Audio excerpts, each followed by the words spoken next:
Episode 61 corner chopping की कला 25वां lab.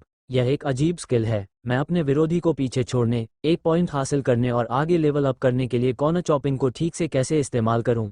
Aryan ने पूछा। उसके हाथ मजबूती से स्टीयरिंग व्हील पर थे, जबकि वह मोनाको के उन्हीं स्ट्रीट ट्रैक्स पर फिर से गाड़ी चला रहा था। कॉर्नर चॉपिंग पर डेटा प्राप्त किया जा रहा है। डेटा प्राप्त हो गया। कॉर्नर चॉपिंग का क्रियान्वयन। एक कोने तक पहुंचें, देर से और मजबूती से ब्रेक लगाएं। एपेक्स पर निशाना साधें, संतुलन और नियंत्रण बनाए रखें। जल्दी एक्सीलरेट करें, रक्षात्मक स्थिति। आर्यन ने जानकारी लेते हुए सिर हिलाया। ये चरण दर चरण प्रक्रिया उसने कई बार की थी, लेकिन थोड़े पेशेवर समायोजन के साथ जो फायदेमंद पॉइंट से जुड़ा था। अपने साइड मिरर में झांकते हुए आर्यन देख सकता था कि क्रिस्टेंसन पूरी तरह से अपना गेम खो चुका था और आरोनसन की नारंगी और काली कार उसके पीछे मंडरा रही थी, शायद उस ओवरटेक का बदला लेने के लिए जो आर्यन ने लाइट्स आउट होते ही उस पर किया था। तारांकन कार कैसी लग रही है? यहाँ की वर्तमान रीडिंग दिखा रही है कि तापमान थोड़ा बढ़ा हुआ है, लेकिन स्वीकार्य सीमाओं के अंदर है। तारांकन। आर्यन ने अपने ऑपरेशनल स्टेटस पर नज़र डाली और उस पर ठीक लिखा था, कुछ ऐसा जो आने वाले लैप्स में बदल सकता था। उसने एक गहरी सांस ली और अपने हाथों के नीचे व्हील पर फोकस किया। ये ठीक चल रही है, लेकिन मैं कभी कभी थोड़ा तनाव महसूस कर सकता हूँ। मुझे पता है कि हमने अभी के आसपास एक पिट की योजना बनाई थी, लेकिन क्या हमें इस पर फिर से विचार करना चाहिए? आर्यन ने पूछा। तारांकन बिल्कुल, अभी पिट स्टॉप के लिए नकारात्मक। तुम्हारे पीछे एक अच्छा प्रतिद्वंद्वी है, इतना जोखिम नहीं ले सकते। हम रीडिंग्स पर नज़र रखेंगे, जबकि तुम देखो कि क्या तुम अगले कुछ लैप्स मैनेज कर सकते हो। शायद आरोनसन पीछे रह जाए। तारांकन, समझ गया, आर्यन ने जवाब दिया। उसका दिमाग अचानक अपनी कार की गति से दौड़ने लगा क्योंकि वह आगे की सिचुएशन पर विचार कर रहा था। रेडियो शांत हो गया और उसने कबीर के मंडराते नंबर 3 पर फोकस किया, जो उसे बुला रहा था। आर्यन को यकीन था कि अगर किस्मत थोड़ी भी उसकी तरफ झुक जाए तो वह पहुंच सकता है। 5वीं पोजीशन करीब आ रही है। दूरी की गणना करो। होस्ट और डलारा F204 से 5वीं पोजीशन की दूरी का विश्लेषण किया जा रहा है। होस्ट, 5वीं पोजीशन 4 सेकंड दूर है। सिस्टम का अनुमान है कि यह मान बदल सकता है और 5वीं पोजीशन के मेरिट पर गिर सकती है। कबीर के ग्रिड के ऊपर से गुजरने के ठीक बाद 30वें लैप की शुरुआत करते हुए आर्यन मुस्कुराया। उसे आने दो, उसने कहा। वह पिच से पहले अपनी कार की बची हुई पावर निकालने की कोशिश कर रहा है। DRS डिसंगेज्ड। होस्ट, वर्तमान वेग, टायर ट्रैक्शन और मोड़ की गोलाई के आधार पर इष्टतम प्रवेश गति का विश्लेषण किया जा रहा है। टायर ट्रैक्शन 80% युद्धाभ्यास के लिए अनुशंसित गति 185 किलोमीटर/आवर। आर्यन ने ब्रेक पेडल दबाया। उसके अंगूठे एक साथ सभी बटनों को छू रहे थे, जबकि उसकी नज़र मोड़ के एपेक्स पर टिकी थी, जहां से वह सर्किट के पार मोटे कार्लो की और भी नागरिक गलियां देख सकता था। आरोनसन का इंजन पीछे जोर से गरज रहा था, तेज और लगातार। आर्यन का दिमाग पहली बार कॉर्नर चॉपिंग को क्रियान्वित करने के दृढ़ संकल्प से दौड़ रहा था, जिसमें आरोनसन उसका दुर्भाग्यपूर्ण निशाना था। आर्यन ने निर्देश के अनुसार देर से ब्रेक लगाया। उसकी कार के काफ़ी इस्तेमाल हो चुके टायरों ने डामर को मजबूती से पकड़ लिया। उसने अपने सिस्टम से मिली गति सिफारिश का भी पालन किया। हर डिटेल महत्वपूर्ण थी, न कुछ ज़्यादा न कुछ कम। यह मोड़ सर्किट डेलर एटोइल पर कुछ दुर्लभ मोड़ों में से एक था और आरोनसन इसका फ़ायदा उठाने के लिए तैयार था। आर्यन के पिछले टायर मोड़ की लय के साथ घूमे, जबकि सामने का हिस्सा आसानी से मोड़ के एपेक्स की ओर झुक गया, जो एक आकर्षक नीली चमक में रोशन था। आरोनसन के फिसलते टायरों की तीखी आवाज़ हवा में भर गई, जो केज बैरिकेड्स के पीछे खड़ी भीड़ के शोर के साथ मिल गई। उनकी जई कार ने माहौल को और भी चार्ज कर दिया, जो आरोनसन को पल का फ़ायदा उठाने और ओवरटेक करने की कोशिश करने के लिए उकसा रही थी। आर्यन की कार परिकलित सटीकता के साथ बीच की लेन में वापस आ गई, संतुलित और सुरक्षित, जिससे आरोनसन को उसके स्लिपस्ट्रीम का फ़ायदा उठाने का कोई मौका नहीं मिला, जब तक कि उसकी कार संतुलित न हो जाए और आसानी से एक बहाव से उबर न सके। इसने तुरंत आरोनसन के सारे संवेग को खत्म कर दिया। उसकी कार को तेजी से धीमा करना पड़ा क्योंकि आर्यन ने उसे कॉर्नर चॉपिंग का उपयोग करके वापस ताल में आने पर मजबूर कर दिया। एक तेज शिफ्ट के साथ आर्यन ने थ्रॉटल को ऐसे दबाया जैसे उसकी जिंदगी इस पर निर्भर हो। उसकी कार आगे बढ़ी और शक्तिशाली जी फोर्सेस ने उसे उसकी सीट के सख्त चमड़े पर वापस धकेल दिया। आरोनसन को इस तरह के त्वरण के साथ पकड़ने के लिए सिर्फ पीछे चलने से ज़्यादा कुछ चाहिए होगा। एजिलिटी जोड़ 1, स्ट्रेंथ जोड़ 1, कॉर्नर चॉपिंग जोड़ 1। बढ़िया। मुझे लगा था कि मैंने इसे बिल्कुल भी अच्छा नहीं किया। सिंग बार 50% आधा रास्ता। क्या ये चीज़ और तेजी से नहीं भर सकती? इसके साथ मैं कबीर को ऐसे पार कर सकता हूं जैसे कुछ भी नहीं। डिंग। स्ट्रेटअवे चॉपिंग स्किल जमा हो रही है। 1/3 सबॉर्डिनेट स्किल। स्ट्रेटअवे चॉपिंग को अनलॉक करने के लिए होस्ट को 3 बार सही ढंग से कॉर्नर चॉपिंग करनी होगी। आर्यन अंतहीन मुस्कुराया। अब ये तुम्हारी तरफ से एक प्रभावशाली पहलू है, सिस्टम। मुझे अनुमान लगाने दो, स्ट्रेटअवे चॉपिंग उसी तरह काम करती है लेकिन स्ट्रेट्स के लिए। हाँ होस्ट, टायर अच्छी हालत में है। होस्ट, ईंधन स्तर 65% पर है। डीआरएस उपलब्ध है। इंजन तापमान स्थिर है। ब्रेक घिसाव 18% पर है। टेलीमेट्री स्मूथ हैंडलिंग दिखाती है लेकिन प्रदर्शन में थोड़ी गिरावट का संकेत देती है। टायरों और ईंधन की रणनीति को अनुकूलित करने के लिए तत्काल पिट स्टॉप की सलाह दी जाती है। आर्यन ने संचार सिस्टम सक्रिय किया। अब कैसा है? उसने मिस्टर मॉरिज से पूछा, अपनी स्क्रीन पर कम से आदर्श प्रदर्शन आंकड़ों को देखते हुए। ऑपरेशनल स्टेटस पर ऐसे आंकड़े थे जो उसकी आंखों को अच्छे नहीं लग रहे थे। तारांकन, हाँ, एंसेल 3 लैप पहले पिट में गया था। तुम्हारे पास आरोनसन और वाल्डिंग से पहले काफी जगह है। तारांकन, ठीक है, आर्यन ने पुष्टि की, ट्रैक पर ध्यान केंद्रित करते हुए। तारांकन, वो अंदर आ रहा है। तारांकन, मिस्टर मॉरिज ने पिट क्रू को अलर्ट किया। आर्यन 32वें लैप के आधे रास्ते को आसानी से पार कर गया। एक अनुभवी रेसर की शांत सटीकता के साथ टीम गैराज के पास पहुंचा। उसके इंजन की दहाड़ सनकरी लेन में गूंज उठी जब वह पिट बॉक्स में दाखिल हुआ, जो ट्रैम्पोस के सिग्नेचर कलर का प्रतीक लाल फ्लोरोसेंट बल्बों की चमक में नहाया हुआ था। पिट क्रू तैयार और मुस्तैद था। उनके मूवमेंट्स सिंक्रोनाइज्ड और तेज थे। सहज सटीकता के साथ आर्यन ने पिट स्टॉप प्रोडिजी को एंगेज किया, जिससे क्रू को रिकॉर्ड समय में एक निर्दोष टायर बदलना और ईंधन भरना में मदद मिली। कुछ ही सेकंड में आर्यन ट्रैक पर वापस आ गया, अपनी गति फिर से हासिल कर ली। उसका चेहरा खुशी से चमक उठा क्योंकि उसका ऑपरेशनल स्टेटस हरे रंग की जिंदगी से भर गया। स्टेमिना जोड़ 1 रियल टाइम में प्रदर्शित डेटा। कार की गति 150 किलोमीटर पर आवर। हृदय गति 110 बीपीएम। Operational status 85%। सांस शांत और स्थिर। तय की गई दूरी 1,15,000 मीटर। समय 1 घंटा 2 मिनट। आज रात मोटे कार्लो के आधे रास्ते से कुछ लैप आगे और पिट लेन गतिविधि से गुलजार है। ओहो, हान ने आखिरकार अपने डैशबोर्ड पर चेतावनियों को मान लिया है और मैं उसे ट्रैम्पोस के गैराज की ओर जाते देख सकता हूँ। याद रखें, एडम्स ने अभी तक पिट नहीं किया है, जबकि एक ईंधन भरा और रिचार्ज कबीर मल्होत्रा अभी भी तीसरे स्थान पर है। इस पर तुम्हारा क्या कहना है, जॉन? तारांकन, हान पिटिंग कर रहा है, तैयार हो जाओ। तारांकन, पिट क्रू फिर से समन्वित कार्रवाई में आ गया क्योंकि एंसेल, पैक लीडर, एक कार के साथ उनकी ओर बढ़ा, जिसमें साफ तौर पर घिसाव के संकेत दिख रहे थे। इससे शायद ज्यादा फर्क नहीं पड़ेगा। मल्होत्रा के पीछे एक ताज़ा वर्मा है, उसके बाद डर्स्टेपेन, वाल्डिंग और क्रिस्टेंसन हैं। आरोनसन अभी पिट में दाखिल हुआ है। पिट्स कुछ ही सेकंड तक चल सकते हैं और हान और एडम्स जैसे दो पावरहाउस के साथ वे अपनी कारों को सीमा तक धकेलते हुए दांव को पूरी तरह से जानते हैं। मल्होत्रा कुशल हो सकता है, लेकिन मेरा अनुमान है कि लीडरबोर्ड कम से कम अगले 10 लैप तक स्थिर रहेगा। लेकिन दर्शक तुम्हें अपने शब्द खाते हुए देख सकते हैं, जॉन, क्योंकि लीडरबोर्ड स्पष्ट रूप से एक बदलाव के लिए तैयार है। एडम्स डीएनएफ का जोखिम नहीं ले सकता, वह झुकेगा, और यह साफ है कि मल्होत्रा का पिछला विंग खुल रहा है। इसमें कोई शक नहीं, दोस्तों, वह अपना समय ले रहा था और अब वह डीआरएस सक्रियन ही सारा फर्क डालेगा। होस्ट और तीसरी पोजीशन के बीच की दूरी तेजी से बढ़ रही है। वो बहुत तेज हो रहा है। आर्यन ने अपना जबड़ा भींच लिया। वह कबीर से पीछे नहीं रहना चाहता था क्योंकि काले और गोल्ड डलारा जिस पर नंबर 3 मंडरा रहा था और दूर होता जा रहा था। दृढ़ संकल्पित, आर्यन ने एक्सीलरेटर पर और जोर दिया, अपनी कार से हर ऑन्स गति निकालते हुए पिट स्टॉप से खोई हुई गति को फिर से हासिल करने के लिए काम किया। सेक्शन 4 के स्ट्रेटवे को पार करते हुए मल्होत्रा से कुछ ही सेकंड पीछे वर्मा है, जो पोडियम के लिए भूखे खतरनाक भेड़ियों के झुंड को अपने साथ ला रहा है। हान और एडम्स ने अपनी पिट्स पूरी कर ली हैं। मल्होत्रा अब एडम्स से सिर्फ 1 सेकंड पीछे है।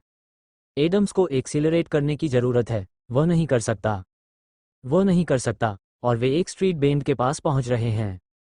आर्यन की आंखें सिकुड़ गईं जब उसने अपने सामने का दृश्य देखा। मल्होत्रा, जो तेज सूझबूझ का प्रदर्शन कर रहा था, ने कोने से बाहर निकलते हुए आदर्श रेसिंग लाइन हासिल कर ली थी। एडम्स ने भी वही करने की कोशिश की, लेकिन ठंडे टायरों के साथ जो अभी तक इष्टतम पकड़ हासिल नहीं कर पाए थे, उसे नियंत्रण बनाए रखने में संघर्ष करना पड़ा। मोटे कार्लो की विद्युतीकृत सड़कों की दहाड़ एक ज्वार की लहर की तरह उठी। उद्घोषक की आवाज सर्किट स्पीकरों पर गूंज रही थी। अपनी कार के अंदर से भी आर्यन इसे सुन सकता था, गरजते बादलों की तरह गहरी और गूंजती हुई। परफेक्शन, मल्होत्रा ने ये कर दिखाया है। पिछले बैरिकेड से मामूली खरोंच के बावजूद वो निस्संदेह एडम्स से ज्यादा खुश है। स्क्वाड्रा कोर्से जूनियर ने अपने एक प्रतिद्वंद्वी को पीछे छोड़ने में कामयाबी हासिल की है।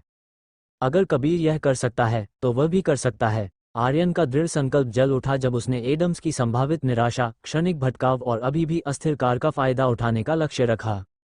अपनी कार को अधिकतम गति तक धकेलने के बाद आर्यन ने मोड़ से गुजरने के लिए समय पर इसे कम कर दिया। उसकी धड़कन तेज हो गई क्योंकि एडम्स का अब नंबर 3 पहुंच के भीतर आ गया था। 5वीं पोजीशन करीब आ रही है। जैसे ही आर्यन अगले स्ट्रेट में एक्सीलरेट हुआ, सिस्टम ने अलर्ट किया। क्या वह कौन है? उसने भौंकते हुए कहा, हैरान था कि वो खुद शिकार का पीछा करते हुए शिकार हो रहा था। होस्ट ने प्रतिद्वंद्वियों की प्रोफाइल पढ़ने के लिए स्किल्स अनलॉक नहीं की हैं। आर्यन ने अपने साइड मिरर पर एक तेज नज़र डाली, ये पहचानने के लिए कि कौन उसके करीब आ रहा है। नीले और काले रंग की एक झलक ने उसकी आंख को पकड़ा, वही रंग जो उस कार ने पहने थे जिसका वह पीछा कर रहा था।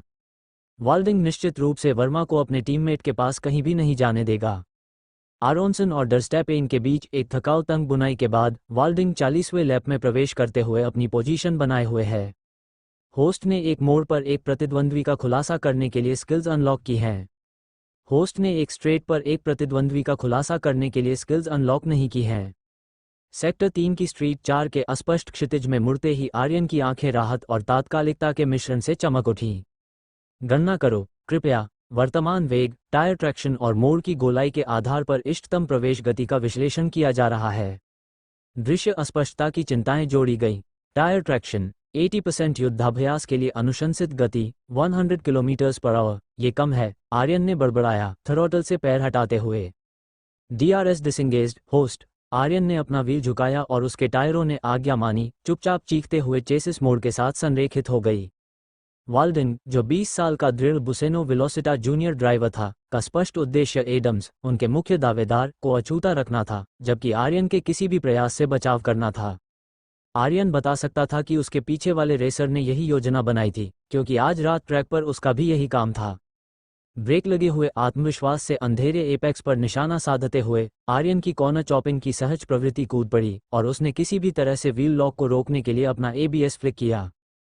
तुरंत वाल्डिंग ने ठीक उसी तरह प्रतिक्रिया दी जैसी आर्यन ने योजना बनाई थी, और बुसेनो वेलोसिटा जूनियर रेसर ने तुरंत अपना सारा संवेग खो दिया। उसका धीमा होना और ब्रेक तत्काल था। ट्रैक अवेयरनेस एक SYNC बार 62.5% डिंग। स्ट्रेटवे चॉपिंग स्किल जमा हो रही है 2/3। तो मैंने इसे अच्छा किया? बढ़िया, आर्यन ने बड़बड़ाया, जल्दी से अपना मिरर चेक करते हुए। वाल्डिंग अब उससे एक सुरक्षित दूरी पर था। डर्स्टैपेन और आरोनसन को रोक रहा था, जो 5वें स्थान के लिए कड़ी मेहनत कर रहे थे। आर्यन ने सांस छोड़ी, खतरनाक मिडपैक की अफरातफरी से बचकर आभारी महसूस कर रहा था। 41वां लैप स्टैमिना जोड़ 1। आर्यन ने एनसेल के लिए अपना रेडियो संचार सक्रिय किया। आज रात का मिशन सर्वोपरि था और उसे यह आश्वासन चाहिए था कि उसने अपनी टीम को निराश नहीं किया है। तारांकन, हाँ, मेरे पास अभी भी P1 है। तारांकन। एनसेल की आवाज़ वापस आई, जिससे आर्यन का मन शांत हो गया। तारांकन, लेकिन तुम्हारा लड़का मेरे मिरर पर एक धब्बा है। तारांकन, मैं उस तक पहुंच जाऊंगा, चिंता मत करो, आर्यन ने वादा किया, अपने डिस्प्ले के ऊपरी बाएं कोने पर देखते हुए जहां उसका सिंक बार ऊर्जा से धड़क रहा था। काश ये थोड़ा और भर जाता। 42वां लैप, खेल भावना और उच्च क्षमता वाले युद्धाभ्यास का प्रदर्शन करने वाली एक रोमांचक रेस। लीडरबोर्ड में ट्रैम्पोस के हान पहले, स्क्वाड्रा के मल्होत्रा दूसरे और मौजूदा F2 चैंपियन एडम्स तीसरे स्थान पर हैं, जबकि वर्मा ठीक पीछे मंडरा रहा है। वर्मा के लिए यह आसान नहीं होगा, एडम्स की रक्षात्मक ड्राइविंग में महारत को देखते हुए।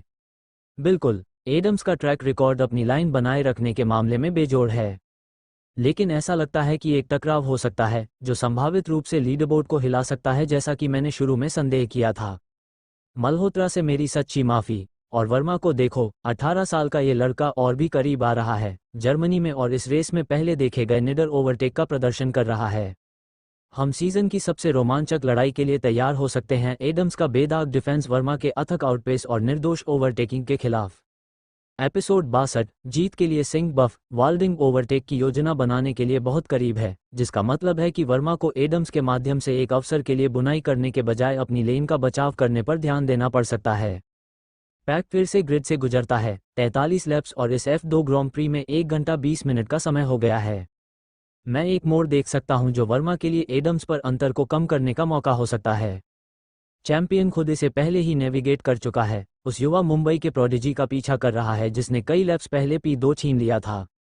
वर्तमान वेग, टायर ट्रैक्शन और मोड़ की वक्रता के आधार पर इष्टतम प्रवेश गति का विश्लेषण किया जा रहा है। टायर ट्रैक्शन 75% युद्धाभ्यास के लिए अनुशंसित गति 175 किलोमीटर पर आवर। धन्यवाद, आर्यन ने बड़बड़ाया, अपने इंजन आउटपुट को उसी के अनुसार समायोजित करते हुए जब उसके टायर ट्रैक के कर्व से चिपक गए। यह वही जाना पहचाना लेफ्ट हैंडर था जिसे उसने पिछले 43 लैप्स में महारत हासिल की थी, और इस बार भी कोई अपवाद नहीं था। नीली स्ट्रीट लाइटिंग ने मोड़ को अच्छी तरह से रोशन किया, जिससे उसका ध्यान एपेक्स पर केंद्रित हो गया क्योंकि कॉर्नर चॉपिंग की सहज वृत्ति उसके भीतर उछल पड़ी। 5वीं पोजीशन करीब आ रही है। ओह, वह पहले से ही इतना करीब है? आर्यन ने मोड़ से बाहर निकलते हुए जोर से कहा। सभी चरण लागू किए गए थे। वाल्डिंग की नज़रें आर्यन के रियर पर टिकी थीं, वह उसी मोड़ में ओवरटेक करने के लिए दृढ़ था। लेकिन एपेक्स के दौरान आर्यन की रणनीतिक हार्ड ब्रेकिंग ने वाल्डिंग को चौंका दिया। वाल्डिंग के रिफ्लेक्सेस हरकत में आ गए क्योंकि उसने तेजी से धीमा किया और थोड़ा दाईं ओर शिफ्ट हो गया। जैसे ही वे कर्व से बाहर निकले, आर्यन के अचानक त्वरण ने उसके टायरों को चीखने पर मजबूर कर दिया और धुएं का एक बादल वाल्डिंग की नज़रों को धुंधला कर गया। वर्मा ने आज की रेस में ये चाल एक नहीं बल्कि 3 बार की है। आप शर्त लगा सकते हैं कि आज रात सभी टीमें उस तकनीक का अध्ययन करेंगी। गैप बढ़ गया है और किसी को भी उसे आगे बढ़ने के लिए कहने की जरूरत नहीं है। कॉर्नर चॉपिंग एक SYNC बार 75% डिंग। स्ट्रेटअवे चॉपिंग स्किल जमा हो रही है 3/3 डिंग। होस्ट ने कॉर्नर चॉपिंग स्किल सीख ली है। डिंग, आपने एक स्किल अनलॉक की है। स्ट्रेटअवे चॉपिंग 2। बहुत बहुत धन्यवाद, आर्यन ने मन ही मन कहा। संतुष्टि की एक लहर उसके अंदर दौड़ गई। अब ट्रैक पर किसी भी बिंदु पर अपने विरोधियों का खुलासा करने की क्षमता के साथ उसकी रणनीतिक बढ़त पहले से कहीं ज्यादा तेज थी, जब तक वह चॉपिंग सिबलिंग स्किल्स को निर्दोष तरीके से क्रियान्वित करता। क्या स्ट्रेटअवे चॉपिंग के बारे में कोई खास बात है जो मुझे जाननी चाहिए? उसने पूछा, स्ट्रेट पर अपनी गति बनाए रखते हुए पूरी स्पष्टता चाहता था। वाल्डिंग की उपस्थिति अभी भी जबरदस्त थी, एक परछाई की तरह पीछे मंडरा रही थी। स्ट्रेटअवे चॉपिंग पर डेटा प्राप्त किया जा रहा है। डेटा प्राप्त हो गया। स्ट्रेटअवे चॉपिंग का क्रियान्वयन। स्ट्रेटअवे तक पहुंचें। इष्टतम लाइन के लिए अपनी गाड़ी को पोजीशन करें। DRS के साथ नियंत्रण, संतुलन और अधिकतम गति बनाए रखें। प्रतिद्वंद्वी की गति को नियंत्रित करें। रक्षात्मक स्थिति के लिए तैयार रहें। आपके पीछे 1-2 सेकंड के प्रतिद्वंद्वी होने पर अचानक ब्रेक लगाएं। प्रतिद्वंद्वी की असंगति का फायदा उठाएं। आर्यन ने सिर हिलाया जब डेटा उसके HUD पर रोशन हुआ। यह एक स्किल थी जिससे वह पहले से ही परिचित था, फिर भी सिस्टम के एनहेंसमेंट ने इसमें एक पेशेवर सफाई जोड़ दी। स्ट्रेटअवे चॉपिंग आक्रामक, सामरिक रक्षात्मक ड्राइविंग का एक रूप था, विरोधियों को रोकते हुए नियंत्रण हासिल करने के लिए डिज़ाइन किया गया था। एक प्रतिद्वंद्वी के ओवरटेकिंग प्रयास का पूर्वानुमान लगाकर और अपनी कार को उनके रास्ते में बाधा डालने के लिए संरेखित करके, आर्यन एक महत्वपूर्ण क्षण में ब्रेक लगाता, उनके संवेग को बाधित करता और उन्हें संतुलन से बाहर कर देता। 1 सेकंड की गलतफहमी और तकनीक उल्टी पड़ सकती थी, लेकिन आर्यन की सहज वृत्ति तत्परता से गूंज रही थी।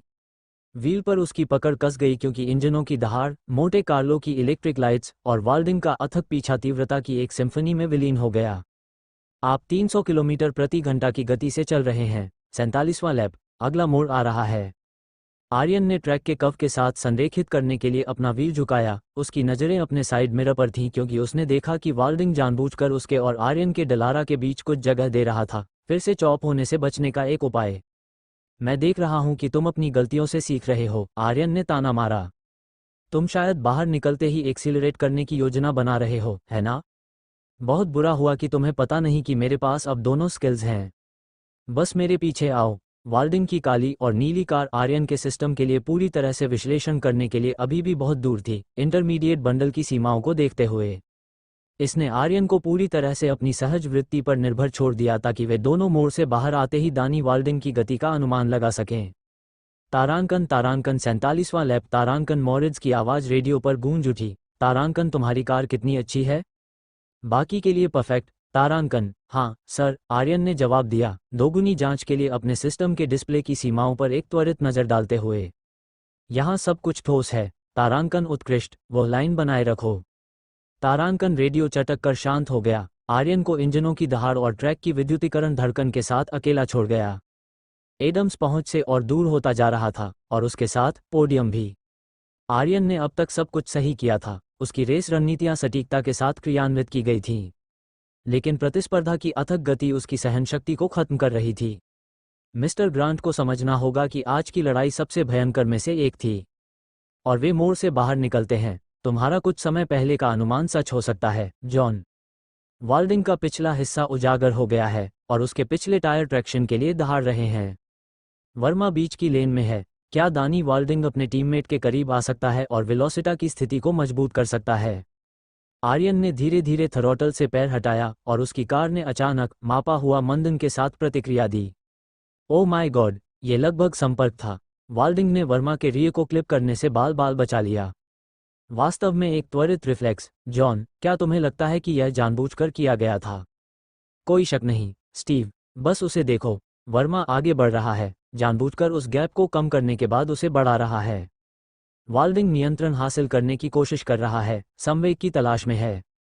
स्टीव, मैं तुम्हें फिर से पूछने की हिम्मत करता हूं कि क्या ये जानबूझकर किया गया था? स्ट्रेटअवे चॉपिंग जोड़ 1। वाह, चलो चलें। तारांकन शानदार चाल, आर्यन। तुमने उसे झाड़ दिया है। वह स्थान अब तुम्हारा है, इसे अच्छी तरह से बचाओ। तारांकन सिंह बार 87.5% आप गति पकड़ रहे हैं। आर्यन अपनी नॉन-स्टॉप मुस्कान को रोक नहीं सका क्योंकि स्ट्रेटअवे चॉपिंग जोड़ 1 का नोटिफिकेशन धीरे धीरे उसकी नज़रों से ओझल हो गया। सिंह बार ऊपरी बाईं ओर प्रत्याशा में धीरे धीरे चमक रहा था। आर्यन बता सकता था कि उसे उस बुरे लड़के को भरने के लिए एक और पॉइंट की जरूरत है। 50वां लैप स्टैमिना जोड़ 1 रियल टाइम में प्रदर्शित डेटा। कार की गति 290 किलोमीटर पर आवर, हृदय गति 110 बीपीएम, ऑपरेशनल स्टेटस 75%। सांस शांत और स्थिर, तय की गई दूरी 1,80,000 मीटर। समय 1 घंटा 30 मिनट। अंतिम 10 लैप्स के साथ हमारे पास स्टीवर्ड्स और मार्शल्स पहले से कहीं ज़्यादा तेज हैं और मुझे पूरा यकीन है कि हर कोई अपनी सीट के किनारे पर है या फिर अपने पैरों पर है। वर्तमान लीडरबोर्ड सबसे ज़्यादा पॉइंट्स के साथ ट्रैम्पोस रेसिंग के पक्ष में है, जो सीजन की उनकी अब तक की सबसे अच्छी शुरुआत है। बुसेनो वेलोसिटा जूनियर अगले सबसे ज़्यादा पॉइंट्स के साथ उभरेगा और स्क्वाड्रा जूनियर कम लेकिन संतोषजनक पॉइंट्स के साथ। ड्राइवरों के बीच काफ़ी गैप है और उनकी गति सभी समान लगती है। ये यहाँ इंजनों का एक पाठ्यपुस्तक सामंजस्य है और हम बस देख सकते हैं और अग्रणी समूह का अनुमान लगा सकते हैं। क्या मल्होत्रा हान से शानदार P1 छीन सकता है और क्या वर्मा असंभव कर सकता है और एडम्स को पोडियम से वंचित कर सकता है? 51वां लैप चल रहा है। आर्यन का फोकस उसके व्हील पर नहीं डगमगाया। व्हील पर उसकी पकड़ मजबूत थी क्योंकि वह ट्रैक पर तेजी से दौड़ रहा था। उसके टायर जल रहे थे और गर्मी विकीर्ण कर रहे थे। उसकी आंखें बार बार सिंह बार की ओर जाती थीं। उम्मीद थी कि वह इसे भरा हुआ देखेगा और संदेह था कि सिस्टम ने शायद कोई घोषणा मिस कर दी हो। लेकिन फिर भी केवल 3 बार जले थे। टायर संतोषजनक स्थिति में हैं। होस्ट ईंधन स्तर 65% पर है। DRS अब उपलब्ध है। इंजन तापमान स्थिर है। ब्रेक घिसाव 18% पर है। टेलीमेट्री स्मूथ हैंडलिंग की रिपोर्ट करती है। एरोडायनेमिक एफिशिएंसी इष्टतम है। कोई पिट स्टॉप सिफारिश नहीं की गई है। होस्ट वर्तमान ऑपरेशनल स्टेटस के साथ रेस खत्म करने में सक्षम है। यह वो नोटिफिकेशन नहीं है जिसे मैं सुनना चाहता हूं, आर्यन ने बड़बड़ाया जब उसने स्ट्रीट 4 के मोड़ को अभ्यस्त सटीकता के साथ पार किया। उसने अपनी स्किल्स द्वारा अंतर्निहित सहज वृत्ति का उपयोग किया, प्रत्येक सूक्ष्म चाल को ऐसे क्रियान्वित किया जैसे कि ये दूसरी प्रकृति हो। ट्रैक का हर इंच एक गणना किए गए जुए की तरह लिया गया। एडम्स का धड़कता हुआ नंबर 3 एक ताना मारने वाले बीकन की तरह चमक रहा था, जो आर्यन की जीत की भूख को बढ़ा रहा था। 52वां लैप। दोस्तों, वाल्डिंग और डर्स्टेपेन उस 5वें स्थान के लिए भयंकर रूप से लड़ रहे हैं, लेकिन वाल्डिंग ऐसा लग रहा है कि वह ट्रैक्शन खो रहा है और डर्स्टेपेन इसका फायदा उठा सकता है। क्रिस्टेंसन 6ठे स्थान पर बना हुआ है, जबकि आरोनसन 7वें स्थान पर गिर गया है।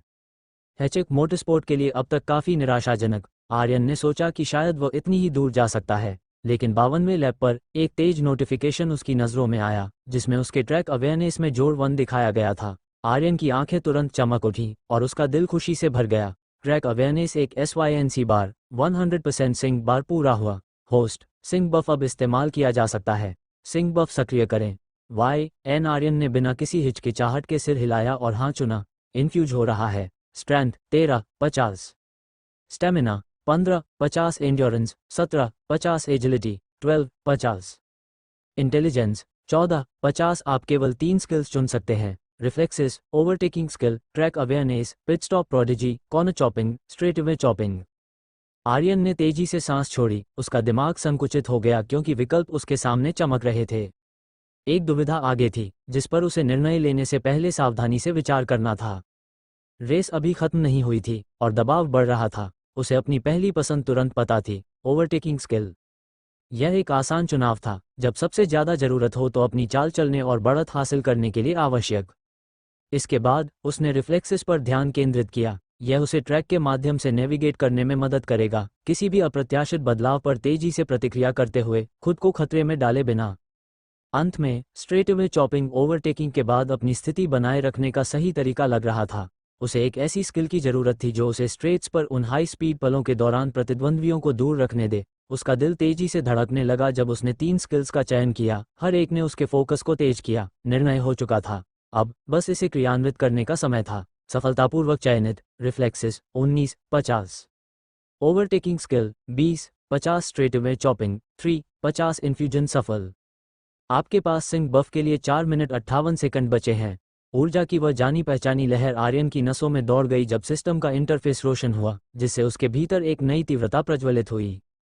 उसकी इंद्रियां तेज हो गईं और उसके अस्तित्व का हर रेशा उसके चारों ओर की मशीन के साथ सिंक्रोनाइज होता हुआ लग रहा था। कॉकपिट एक सीमित स्थान की तरह कम और उसके अपने शरीर का एक विस्तार की तरह अधिक महसूस हुआ। रेस के सामने आने के लिए एक सीधा कनेक्शन। ठीक है, चलो ये करते हैं, आर्यन ने मन ही मन कहा जब उसने एक और मोड़ से तेजी से गुजरते हुए लैप के अंत को चिन्हित करने वाले स्ट्रेट को सुचारू रूप से मारा। अब उसे कर्व्स पर अपनी गति की निगरानी करने या उसके खिलाफ दबाव डालने वाले कुचलने वाले जी फोर्सेस के बारे में चिंता करने की जरूरत नहीं थी। आर्यन के पैर थ्रॉटल पर मजबूती से टिके रहे। इंजन हाई आरपीएम पर चिल्लाया। उसकी पिच शहर के सर्किट के माध्यम से एक युद्ध घोष की तरह कट रही थी। उसके और एडम्स के बीच की दूरी तेजी से कम हो रही थी और एडम्स की कार पर नंबर छोटा होता गया जैसे वह करीब आया, भयानक संवेग हासिल करते हुए। मैं जो देख रहा हूं उस पर विश्वास नहीं कर सकता। वर्मा की मशीन बिल्कुल वश में है। ऐसा लग रहा है जैसे वह वास्तविकता को चीर रहा है। एडम्स अपने डिफेंस के लिए अंदर को कवर करने के लिए चलता है, वह ब्लॉक कर रहा है, उसके पास कोई विकल्प नहीं है। लेकिन यहाँ आता है आर्यन वर्मा। उस संवेग को देखो, वो अभी भी फुल थ्रॉटल पर है। मैक्स एडम्स तेजी से मुड़ा, आर्यन के इंजन की दहाड़ से डरकर बेताबी से बचाव करने की कोशिश कर रहा था। लेकिन पूरी आत्मविश्वास और अपने दिमाग और मांसपेशियों की सीमाओं को पार करते हुए आर्यन ने बाहर की ओर कट मारा, एडम्स के डिफेंस में सबसे छोटे गैप से गुजरते हुए जैसे गर्म चाकू मक्खन से गुजरता है। उसका संतुलित वाहन चीख रहा था जैसे मैक्स एडम्स की कमजोरी का मजाक उड़ा रहा हो। तारांकन यही है आर्यन, यही है। उस लानत पोडियम में घुस जाओ। तारांकन, आप 310 किलोमीटर प्रति घंटा की गति से चल रहे हैं। ओह माय गॉडनेस, जॉन। ये युवा लड़का शायद अपनी किस्मत को जोखिम में डाल रहा है। वो मोड़ के माध्यम से भी एक्सीलरेट कर रहा है, ब्रेक पर एक सांस भी नहीं। वो वहां एक साहसी है। हम देख सकते हैं कि एडम्स वापस कट करने की कोशिश कर रहा है, लेकिन बहुत देर हो चुकी है। और ये रहा, आर्यन वर्मा पहले ही जा चुका है और वह आगे बढ़ रहा है। तीसरी पोजीशन, तारांकन। शाबाश तारांकन। तारांकन 55वां लैप। आर्यन के पास P3 में अपनी चढ़ाई का जश्न मनाने का समय नहीं था। कबीर मल्होत्रा का काला और सुनहरा डलारा ठीक आगे चमक रहा था। उसका नंबर 2 उसे एक पुरस्कार की तरह चिढ़ा रहा था जो पहुंच से ठीक परे था। सिस्टम, जिसे युद्धाभ्यास के लिए अनुशंसित गति की गणना करने या ट्रैक संरचना का विश्लेषण करने की आवश्यकता नहीं थी, ने नैनोसेकंड में अपने डेटा को पढ़ने का सहारा लिया क्योंकि इंटरफेस अपने कोनों के चारों ओर जीवन के साथ चमक रहा था। बधाई हो, सबसे तेज लैप हासिल किया। उसके चारों ओर की दुनिया धुंधली हो गई। रात में शहर का नज़ारा रोशनी का एक धब्बा था क्योंकि वह स्ट्रेट पर तेजी से बढ़ रहा था। उसकी कार हर सेकंड कबीर के करीब आ रही थी। उसकी बढ़ी हुई इंटेलिजेंस और ट्रैक अवेयरनेस सभी सिलेंडरों पर फायर कर रही थी, उसे मोड़ के माध्यम से मार्गदर्शन कर रही थी क्योंकि वह अंतिम गैप को बंद करने की तैयारी कर रहा था। आर्यन की आंखें फड़क उठीं, उसकी दृष्टि कबीर के पिछले टायरों से निकलने वाली टिमटिमाती गर्मी पर केंद्रित हो गई। इंटरफेस स्पष्टता के साथ चमक रहा था क्योंकि यह ट्रैक के डेटा को पढ़ता था, संख्याओं और रेखाओं की एक सिम्फनी जिसे आर्यन को शायद ही प्रोसेस करने की आवश्यकता थी। उसकी सहज वृत्ति भारी काम कर रही थी। आप 300 किलोमीटर प्रति घंटा की गति से चल रहे हैं। थ्रॉटल से पैर हटाए बिना आर्यन जल्दी से दाईं ओर झुक गया। कबीर तुरंत सतर्क हो गया। आर्यन के इंजन की कान फाड़ देने वाली दहाड़ के उसके बगल में आते ही उसकी नसें डर से कांप उठीं। राइट हैंडर एक लेफ्ट हैंडर में बदल गया, जिससे कबीर को अंदर की लेन से कट करने का ऊपरी हाथ मिल गया।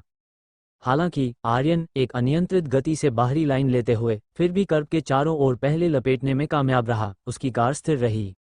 आपके पास सिंक बफ के लिए 10 सेकंड बचे हैं। P4 से अविश्वसनीय संवेग के साथ आर्यन वर्मा कबीर मल्होत्रा की ताकत को चुनौती दे रहा है। जैसे ही वे लेफ्ट हैंडर में प्रवेश करते हैं, वर्मा अथक गति के साथ बाहरी लेन ले रहा है और वह पीछे नहीं हट रहा है। पलक न झपकाएं, दोनों कारें लगभग पेंट रगड़ रही हैं।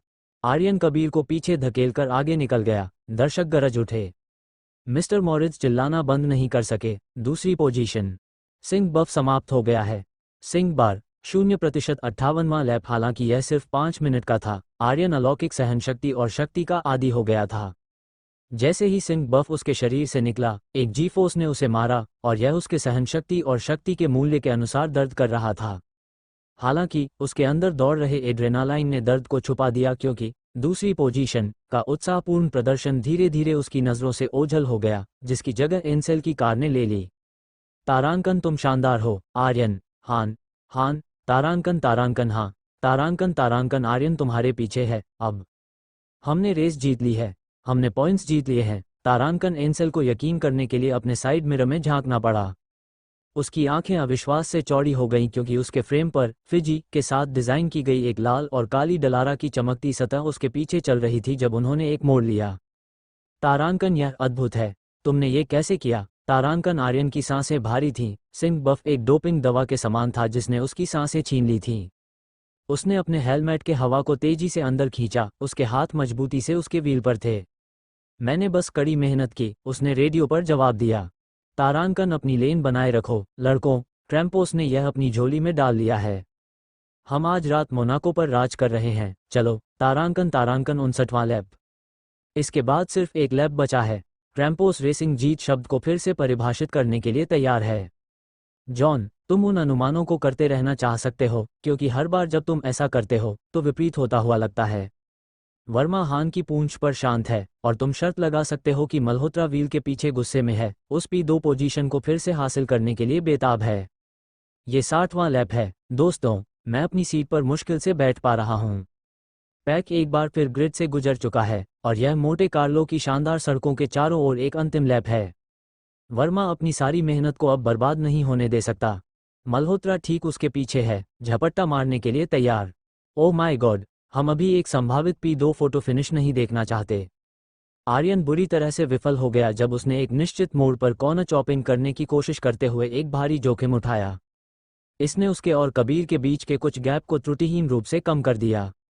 अगले और अंतिम स्ट्रेट के करीब आने के साथ आर्यन ने जल्दी से एंसेल के साथ योजना बनाई। कबीर का प्राकृतिक संवेग कुछ ऐसा था जिसके साथ उन्हें छेड़छाड़ नहीं करनी चाहिए थी। RFS, आर्यन ने सुझाव दिया।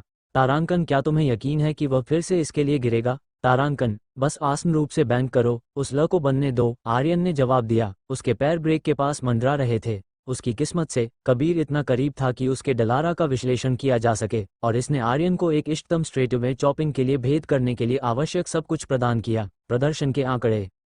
Top speed 300 kilometre per hour. त्वरण 3.5 सेकंड। अधिकतम शक्ति 620 HP। Aerodynamic efficiency 1.5। आर्यन ने ब्रेक लगाया। कबीर की आंखें चौड़ी हो गई जब उसने मोटे तौर पर दाईं ओर स्टीयर किया। उसके टायर रात में चीख रहे थे क्योंकि वह तत्काल मंदन के साथ ट्रैक्शन के लिए लड़ रहा था। फक, उसने अपने हेलमेट में शाप दिया। आर्यन ने ब्रेक बंद कर दिया। तुम जाने के लिए स्वतंत्र हो, उसने एंसेल से कहा, DRS एंगेज करते हुए और अपने पैरों को 1 सेकंड में थ्रॉटल पर ले जाते हुए। उसकी कार ने प्रतिक्रिया में एक झटका दिया। उसके पिछले टायर रेव कर रहे थे। और कबीर मल्होत्रा हताशा में अपने ओवरकरेक्शन को सुधारने की कोशिश कर रहा है, लेकिन आर्यन वर्मा उसे धूल में छोड़ रहा है। हान अपने टीममेट को स्ट्रेट पर ले जा रहा है। मल्होत्रा बस साथ नहीं रह सकता। एडम्स एक लैप नीचे है। ट्रैम्पोस रेसिंग ने मोनाको को सुरक्षित कर लिया है। एंसेल हान आत्मविश्वास से पहले स्थान का दावा करता है। वो दर्शक उत्साह में गरज उठे। वर्मा ट्रैम्पोस के लिए दूसरा पार करता है। वो प्रशंसक एक बार फिर फूट पड़े, और मल्होत्रा तीसरे स्थान के लिए ग्रिड बनाता है। एपिसोड 63, सितारों के नीचे पोडियम। उस सीजन का दूसरा थीम सॉन्ग बैकग्राउंड में गूंज उठा, Chop Suey. System of a Down का। जैसे ही कारें ग्रिड के पार खड़ी हो गईं, माहौल इंजन की गर्मी से गूंज रहा था, जो ठंडी रात की हवा के बिल्कुल विपरीत था। कमेंट्री पूरे शहर में गूंज रही थी। ऊंची इमारतों की खिड़कियों से बाहर झांक रहे और स्टील की बैरिकेड्स के पीछे स्टैंड से जयकार कर रहे दर्शकों की दहाड़ के साथ मिल रही थी। 1 घंटे और 45 मिनट की गहन रेसिंग के बाद लीडरबोर्ड आखिरकार जम गया, रात के अविस्मरणीय परिणाम को दर्ज करने के लिए तैयार। आर्यन के सिस्टम ने उसकी अंतिम पोजीशन दिखाई। नंबर 2 की पीली चमक उसके हेलमेट से परावर्तित होकर कॉकपिट में एक गर्म रोशनी डाल रही थी। उसने अपनी कार की शक्ति को कम होते महसूस किया। तभी उसने खुद को स्टीयरिंग व्हील छोड़ने की इजाज़त दी। उसकी उंगलियां कड़ी और झुनझुनी कर रही थीं। दूसरी पोजीशन, बधाई हो होस्ट, आपने पोडियम बनाया है। तारांकन, तुम ही हो असली हीरो। आर्यन, तुम लोगों ने कर दिखाया।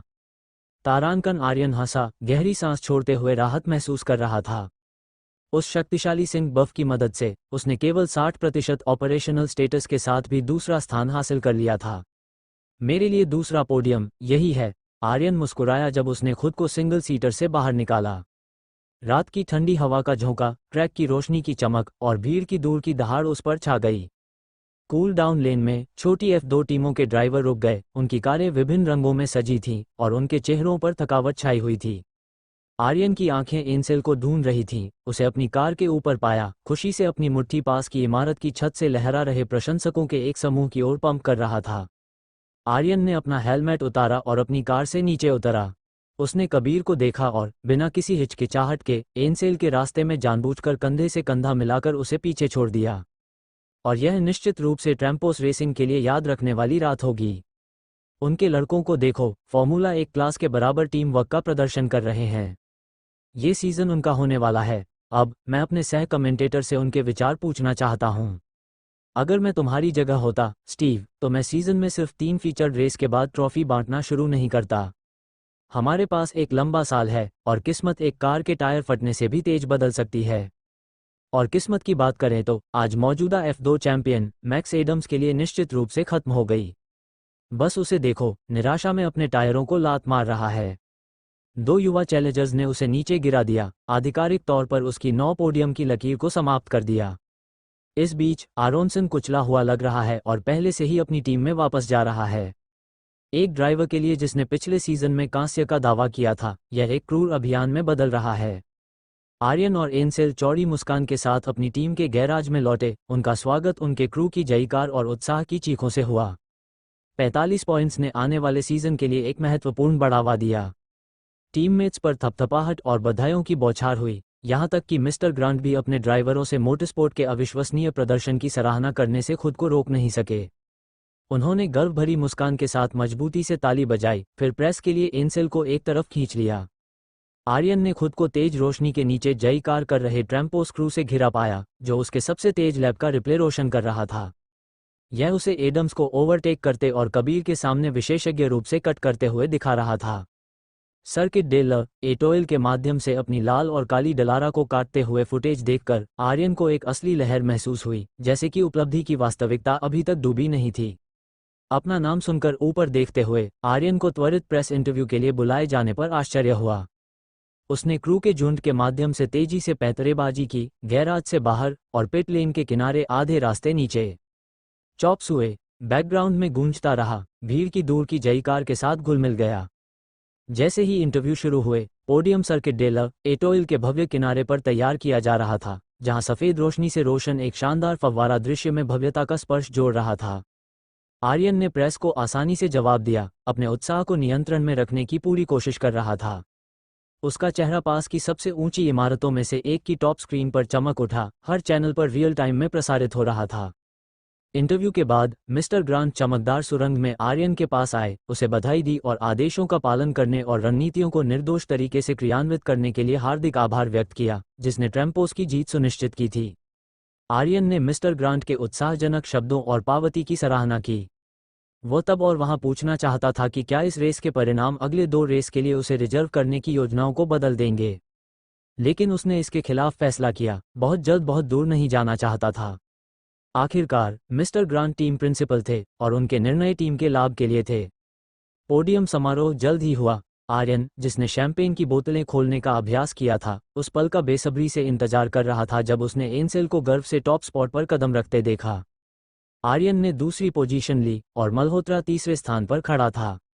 उनके नाम विद्युतीकृत भीड़ के लिए घोषित किए गए क्योंकि मेडल उचित समारोह के साथ प्रदान किए गए और एंसेल को एक चमकती ट्रॉफी मिली। उज्ज्वल कन्फेदी अंधेरी रात के आसमान से बरस रही थी जब उन्हें उनकी शैंपेन की बोतलें सौंपी गईं। आर्यन मुस्कुराया, एंसेल की चौड़ी मुस्कान को पकड़ते हुए। उन्होंने एक ही विचार साझा किया जब उन्होंने अपनी बोतलों के कॉर्क को पकड़ा, एक दूसरे पर निशाना साधते हुए। शुद्ध आनंद के प्रदर्शन में उन्होंने खुद को जीत में भिगो दिया। प्रसिद्ध मोंटे कार्लो पोडियम पर हंसते और कूदते हुए, जबकि अधिकारी और दर्शक जयकार और ताली बजा रहे थे।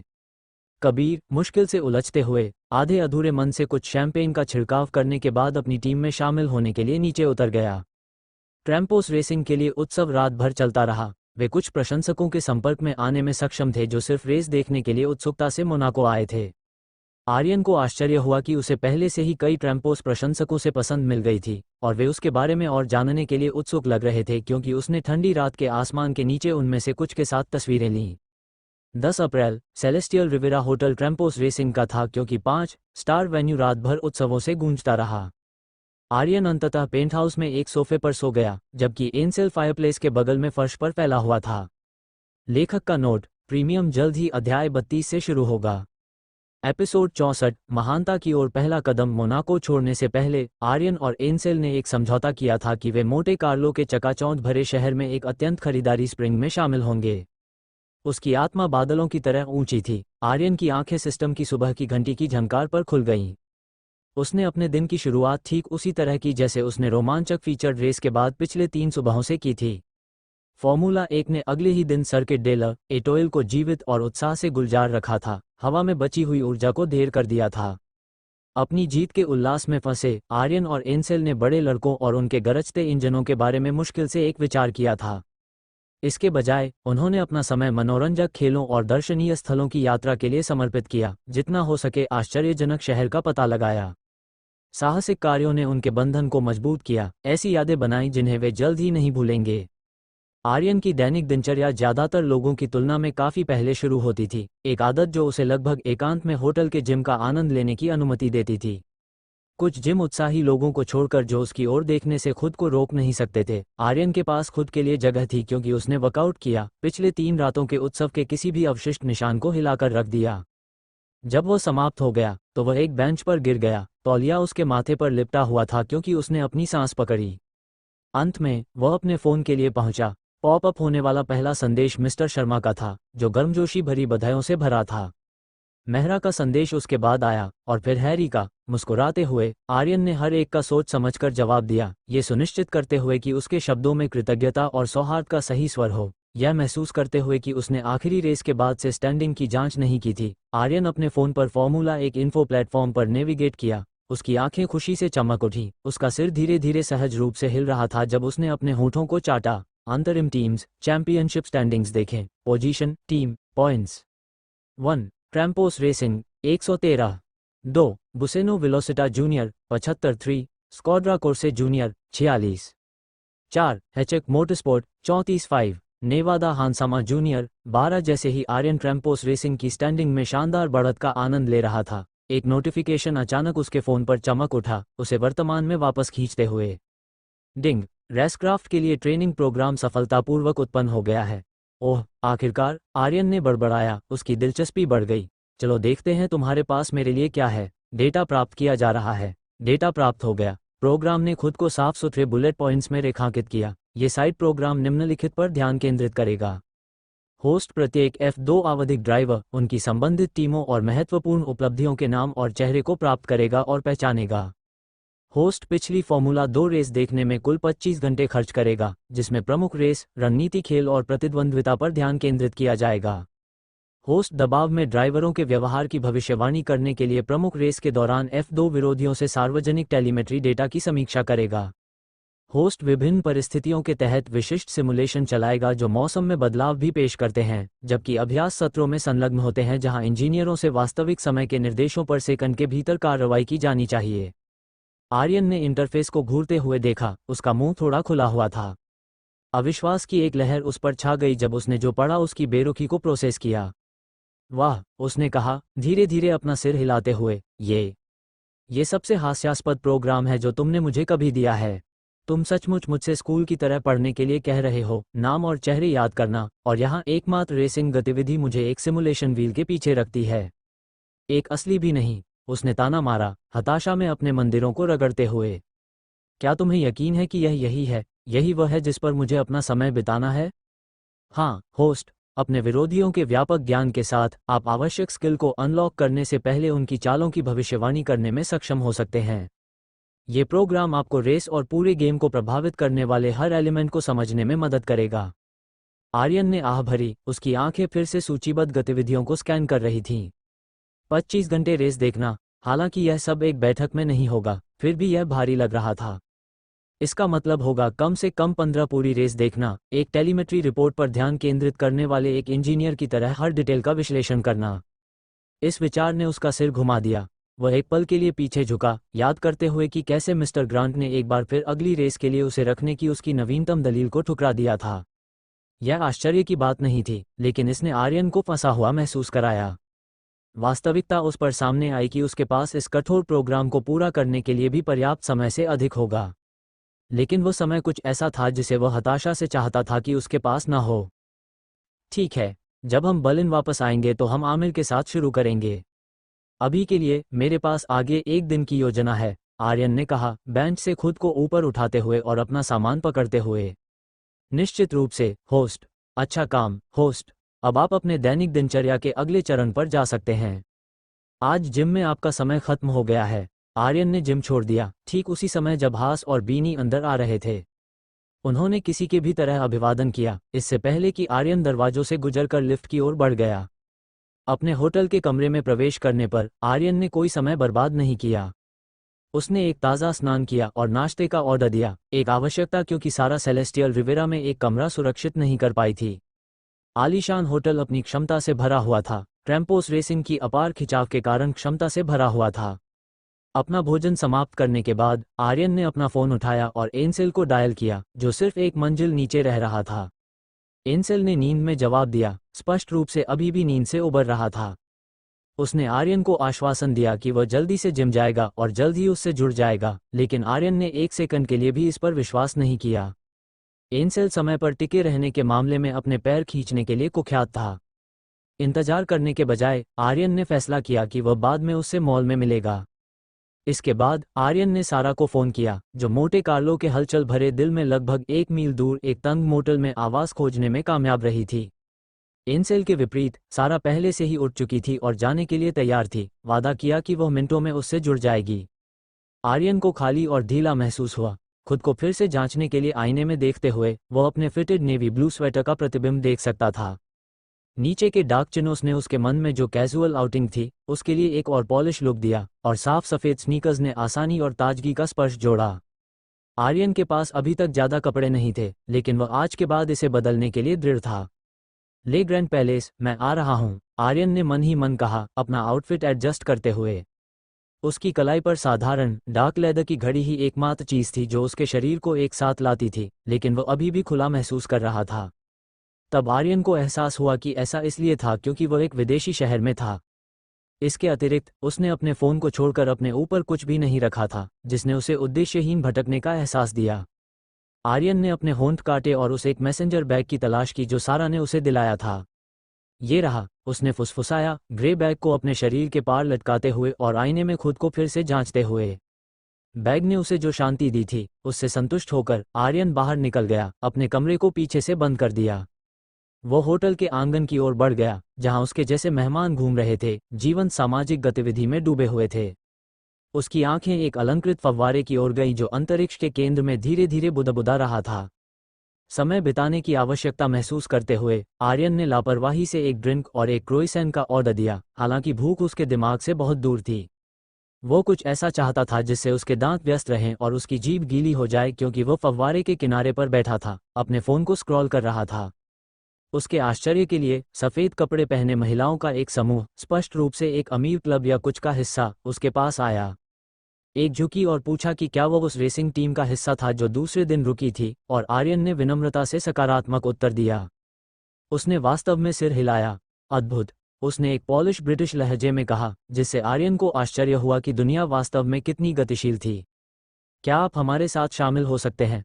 उसने जोड़ा, लाउंज की ओर इशारा करते हुए जहां उसके दोस्त इकट्ठे थे, ड्रिंक्स पी रहे थे और बातें कर रहे थे। एक पल के लिए आर्यन ने मना करने पर विचार किया, फिर भी यह एक हानिरहित प्रस्ताव था, और फव्वारे का कठोर कंक्रीट पहले से ही उसके बट को असहज कर रहा था। विभिन्न उम्र की महिलाओं के समूह ने दया और परिष्कार का अनुभव किया। एक विनम्र मुस्कान के साथ आर्यन उठा, अपने क्रोइसेंट को पीछे छोड़ते हुए जब वह उसके पीछे लाउंज में गया। उसने खुद को अमीर, जीवंत महिलाओं के एक समूह के बीच में बैठा पाया। उनकी हंसी हल्की और निश्चित रूप से असंक्रामक थी। वे खिलखिलाए और अपने बालों को उछाला जब उन्होंने कहानियों का आदान प्रदान किया। उनकी दुनिया अस्तित्व का एक अलग विमान प्रतीत होती है। आर्यन बैठा रहा, आलीशान लाउंज कुर्सियों में धंसा हुआ और उनकी नवीनतम यात्राओं और असाधारण अनुभवों पर जीवंत चर्चा सुनी। उन्होंने निश्चित रूप से परिचितों के बारे में गपशप करना नहीं छोड़ा और पूंजीगत वस्तुओं की कीमतों पर बहस की। आर्यन ने ध्यान से सुना, अपनी ड्रिंक पीते हुए उनकी कहानियों को आत्मसात किया। उसका फोन उसके हाथ में टिका हुआ था क्योंकि वह सारा के कॉल का इंतजार कर रहा था। वो उनके आत्मविश्वास और करिश्मे की प्रशंसा करने से खुद को रोक नहीं सका। उनकी दुनिया एकदम सही और तनाव मुक्त लग रही थी। जैसे ही उसने अनुमान लगाया, बातचीत अंततः उस पर स्थानांतरित हो गई। उसके आश्चर्य के लिए, जिस महिला ने पहले उससे संपर्क किया था, उसने खुलासा किया कि वह फॉर्मूला एक रेसिंग में निवेश करने पर विचार कर रही थी। जोखिमों और पुरस्कारों के बारे में अनिश्चित, वह एक फॉर्मूला 2 ड्राइवर से मिलकर रोमांचित थी, यह विश्वास करते हुए कि यह भविष्य के लिए योजना बनाते समय उसकी रुचि का पता लगाने के लिए एक उत्कृष्ट प्रारंभिक बिंदु होगा। और तुम दूसरे स्थान पर रहे, महिलाओं में से एक ने पूछा। उसका स्वर जिज्ञासु था, क्योंकि उसने अपनी तर्जनी को अपने मग में घुमाया। दूसरों के विपरीत, उसका चेहरा ताज़ा रूप से मेकअप से मुक्त था। हाँ, आर्यन ने शांत आत्मविश्वास के साथ जवाब दिया, मेरे टीममेट के ठीक बाद। वाह, तुम बहुत अच्छे होगे, ब्रिटिश महिला ने टिप्पणी की, उसकी आंखें चमक उठीं। और इतने युवा, तुम्हारा भविष्य उज्ज्वल है। उसने अपने विचारों को रखना शुरू कर दिया, अपने पहले समर्थित रेसर के रूप में आर्यन को बनाने की अपनी योजनाओं के बारे में जीवंत रूप से बात करते हुए। Oh my goodness, Aryan Verma भला कैसे न कह सकता था। उसने ये भी उल्लेख किया था कि वह नॉर्फॉक में एक मवेशी फार्म की मालिक थी और इंग्लैंड के महान देश में स्व लग्जरी आवासों की भी मालिक थी। बेशक, मैडम, आर्यन ने एक दिल की धड़कन में स्वीकार किया, लेकिन एक अनुस्मारक जोड़ा कि किसी भी वास्तविक बातचीत को उसके एजेंट के माध्यम से जाना होगा। महिला, फेलिसिटी, ने सहमति में सिर हिलाया, एक संतुष्ट मुस्कान उसके चेहरे पर फैल गई। जैसे जैसे बातचीत जारी रही, आर्यन ने उसके साथ नंबरों का आदान प्रदान किया, चुपचाप सोच रहा था कि वह अपने करियर के शिखर पर कितना समर्थन आकर्षित कर सकता है। हेलो, लाउंज के प्रवेश द्वार से एक आवाज ने बाधित किया, सभी का ध्यान आकर्षित किया। यह एक और ब्रिटिश महिला थी, जो एक ऑल ब्लैक सूट, पतलून और हील्स में सजी थी। उसके शेड्स ने उसकी आंखों को अस्पष्ट कर दिया, लेकिन उसके तेज आसन ने ध्यान आकर्षित किया। आर्यन ने ऊपर देखा, सारा को वहां खड़ा देखकर चकित रह गया, हैरान होकर कि उसने पहले फोन क्यों नहीं किया। वह जल्दी से अपने पैरों पर खड़ा हो गया, राहत उस पर छा गई। बिना किसी हिचकिचाहट के, उसने उसे अपने व्यक्तिगत सहायक के रूप में पेश किया। महिलाओं ने सारा को विनम्र सिर हिलाकर और लहरों के साथ स्वीकार किया, क्योंकि आर्यन ने खुद को माफ कर दिया, उसके साथ लाउंज छोड़कर। साथ में, वे होटल के प्रवेश द्वार की ओर चले। वे ले ग्रैंड पैलेस मॉल गए और सारा ने आर्यन की एक घर की योजनाओं पर चर्चा करना शुरू कर दिया, अधिकतम आराम और संतुष्टि सुनिश्चित करते हुए बजट को संरेखित करने के लिए उसकी प्राथमिकताएं मांग रही थी। आर्यन को यकीन नहीं था कि उसे किस तरह का घर पसंद आएगा, लेकिन वह निश्चित रूप से चाहता था कि वह शांत और शांतिपूर्ण हो। सारा ने इस पर अच्छा ध्यान दिया और उसके फोन पर एक लेख भेजा जिसमें बिक्री के लिए घरों की विशेषता थी जो उसकी पतली पसंद से मेल खाते थे। आर्यन ने अपने होंठ काटे, उसकी आंखें इमारतों के बीच अलग अलग प्राइस टैग्स पर टिक गईं क्योंकि सारा ने ग्रैंड मोटल के पार्किंग गराज में खींच लिया। एपिसोड 65, छोटे पहियों की दुनिया। ले ग्रैंड पैलेस मॉल में एंसेल से मिलने के बाद आर्यन ने आखिरकार स्पष्ट किया कि सारा उसकी व्यक्तिगत सहायक थी, न कि उसकी पत्नी, जिससे यह मजाक खत्म हो गया। ये तब हुआ जब एंसेल ने उसे मोटे कार्लो में देखकर अपना आश्चर्य बढ़ाया। एंसेल ने ताना मारा, आर्यन को उसे इतने समय तक बेवकूफ बनाने के लिए एक व्यंग्यात्मक बधाई दी। वे इस पर हंसे और हलचल भरे मॉल में घूमते रहे, ये पता लगाते हुए कि और क्या खरीदना है, जबकि सारा आर्यन के लिए बुटीक शॉपिंग संभाल रही थी।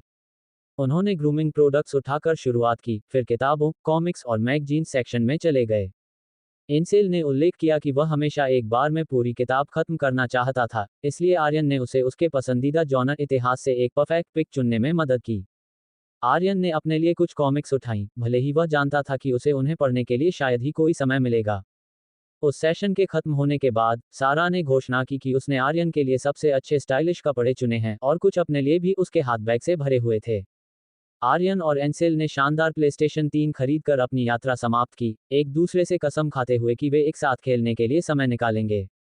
उन्होंने शानदार मॉल छोड़ा और होटल लौट आए, एक और दिन के अंत को चिन्हित करते हुए। अगली सुबह उनकी यात्रा योजनाएं गति में आ गईं। सेलेस्टियल रिवेरा होटल खाली हो गया क्योंकि ट्रैम्पोस रेसिंग टीम एयरपोर्ट की ओर बढ़ गई। एक बार जब उनका विमान 2 घंटे की यात्रा के लिए उड़ान भर गया, तो उन्होंने समय बिताने के तरीके खोजे, खासकर एंसेल ने। बिना किसी हिचकिचाहट के उसने अपनी खरीदी हुई मैगजीन्स के पन्नों को पलटा। इतिहास की किताब उसकी तरफ रखी हुई थी, जैसे कि वह बहस कर रहा हो कि आगे उसमें गोता लगाना है या नहीं। इस बीच आर्यन कुछ स्टाफ के साथ बातचीत में लगा रहा। उनकी चर्चाएं मोटरस्पोर्ट से दूर और जीवन के अन्य पहलुओं में भटक गईं जो उनके पेशे से असंबंधित थे। आखिरकार वह बातचीत से बाहर हो गया, एक मैगजीन उठाई और अपने ईयरपीस को अपने MP3 प्लेयर से कनेक्ट करते हुए पन्नों का आलस्य से अध्ययन करने लगा। उड़ान सामान्य थी और जल्द ही उन्होंने बर्लिन में उतरना शुरू कर दिया। सुरक्षित रूप से उतरते हुए टीम ने ट्रैम्पोस सिक्योरिटी को उनका इंतजार करते पाया। साथ ही उनकी असली चमकती टीम बस दोपहर की धूप में चमक रही थी। एक स्टाफ सदस्य जिसे आर्यन पसंद करने लगा था, ने उल्लेख किया कि वे तुरंत हेडक्वार्टर नहीं जाएंगे। इसके बजाय टीम को बर्लिन के उपनगरीय क्षेत्र में स्थित एक U13 मोटरस्पोर्ट अकेडमी की यात्रा के लिए निर्धारित किया गया था। आर्यन को याद नहीं था कि उसने अपने फोन में टीम शेड्यूल पर यह इवेंट देखा था, लेकिन वह साथ चला गया क्योंकि हर कोई बस में चढ़ गया। वे कुछ मिनट बाद एक अर्धाधुनिक सुविधा में पहुंचे जो एक उपनगर में स्थित थी, जिसे आर्यन उच्चारण करने के लिए संघर्ष कर रहा था, होहेनबर्ग।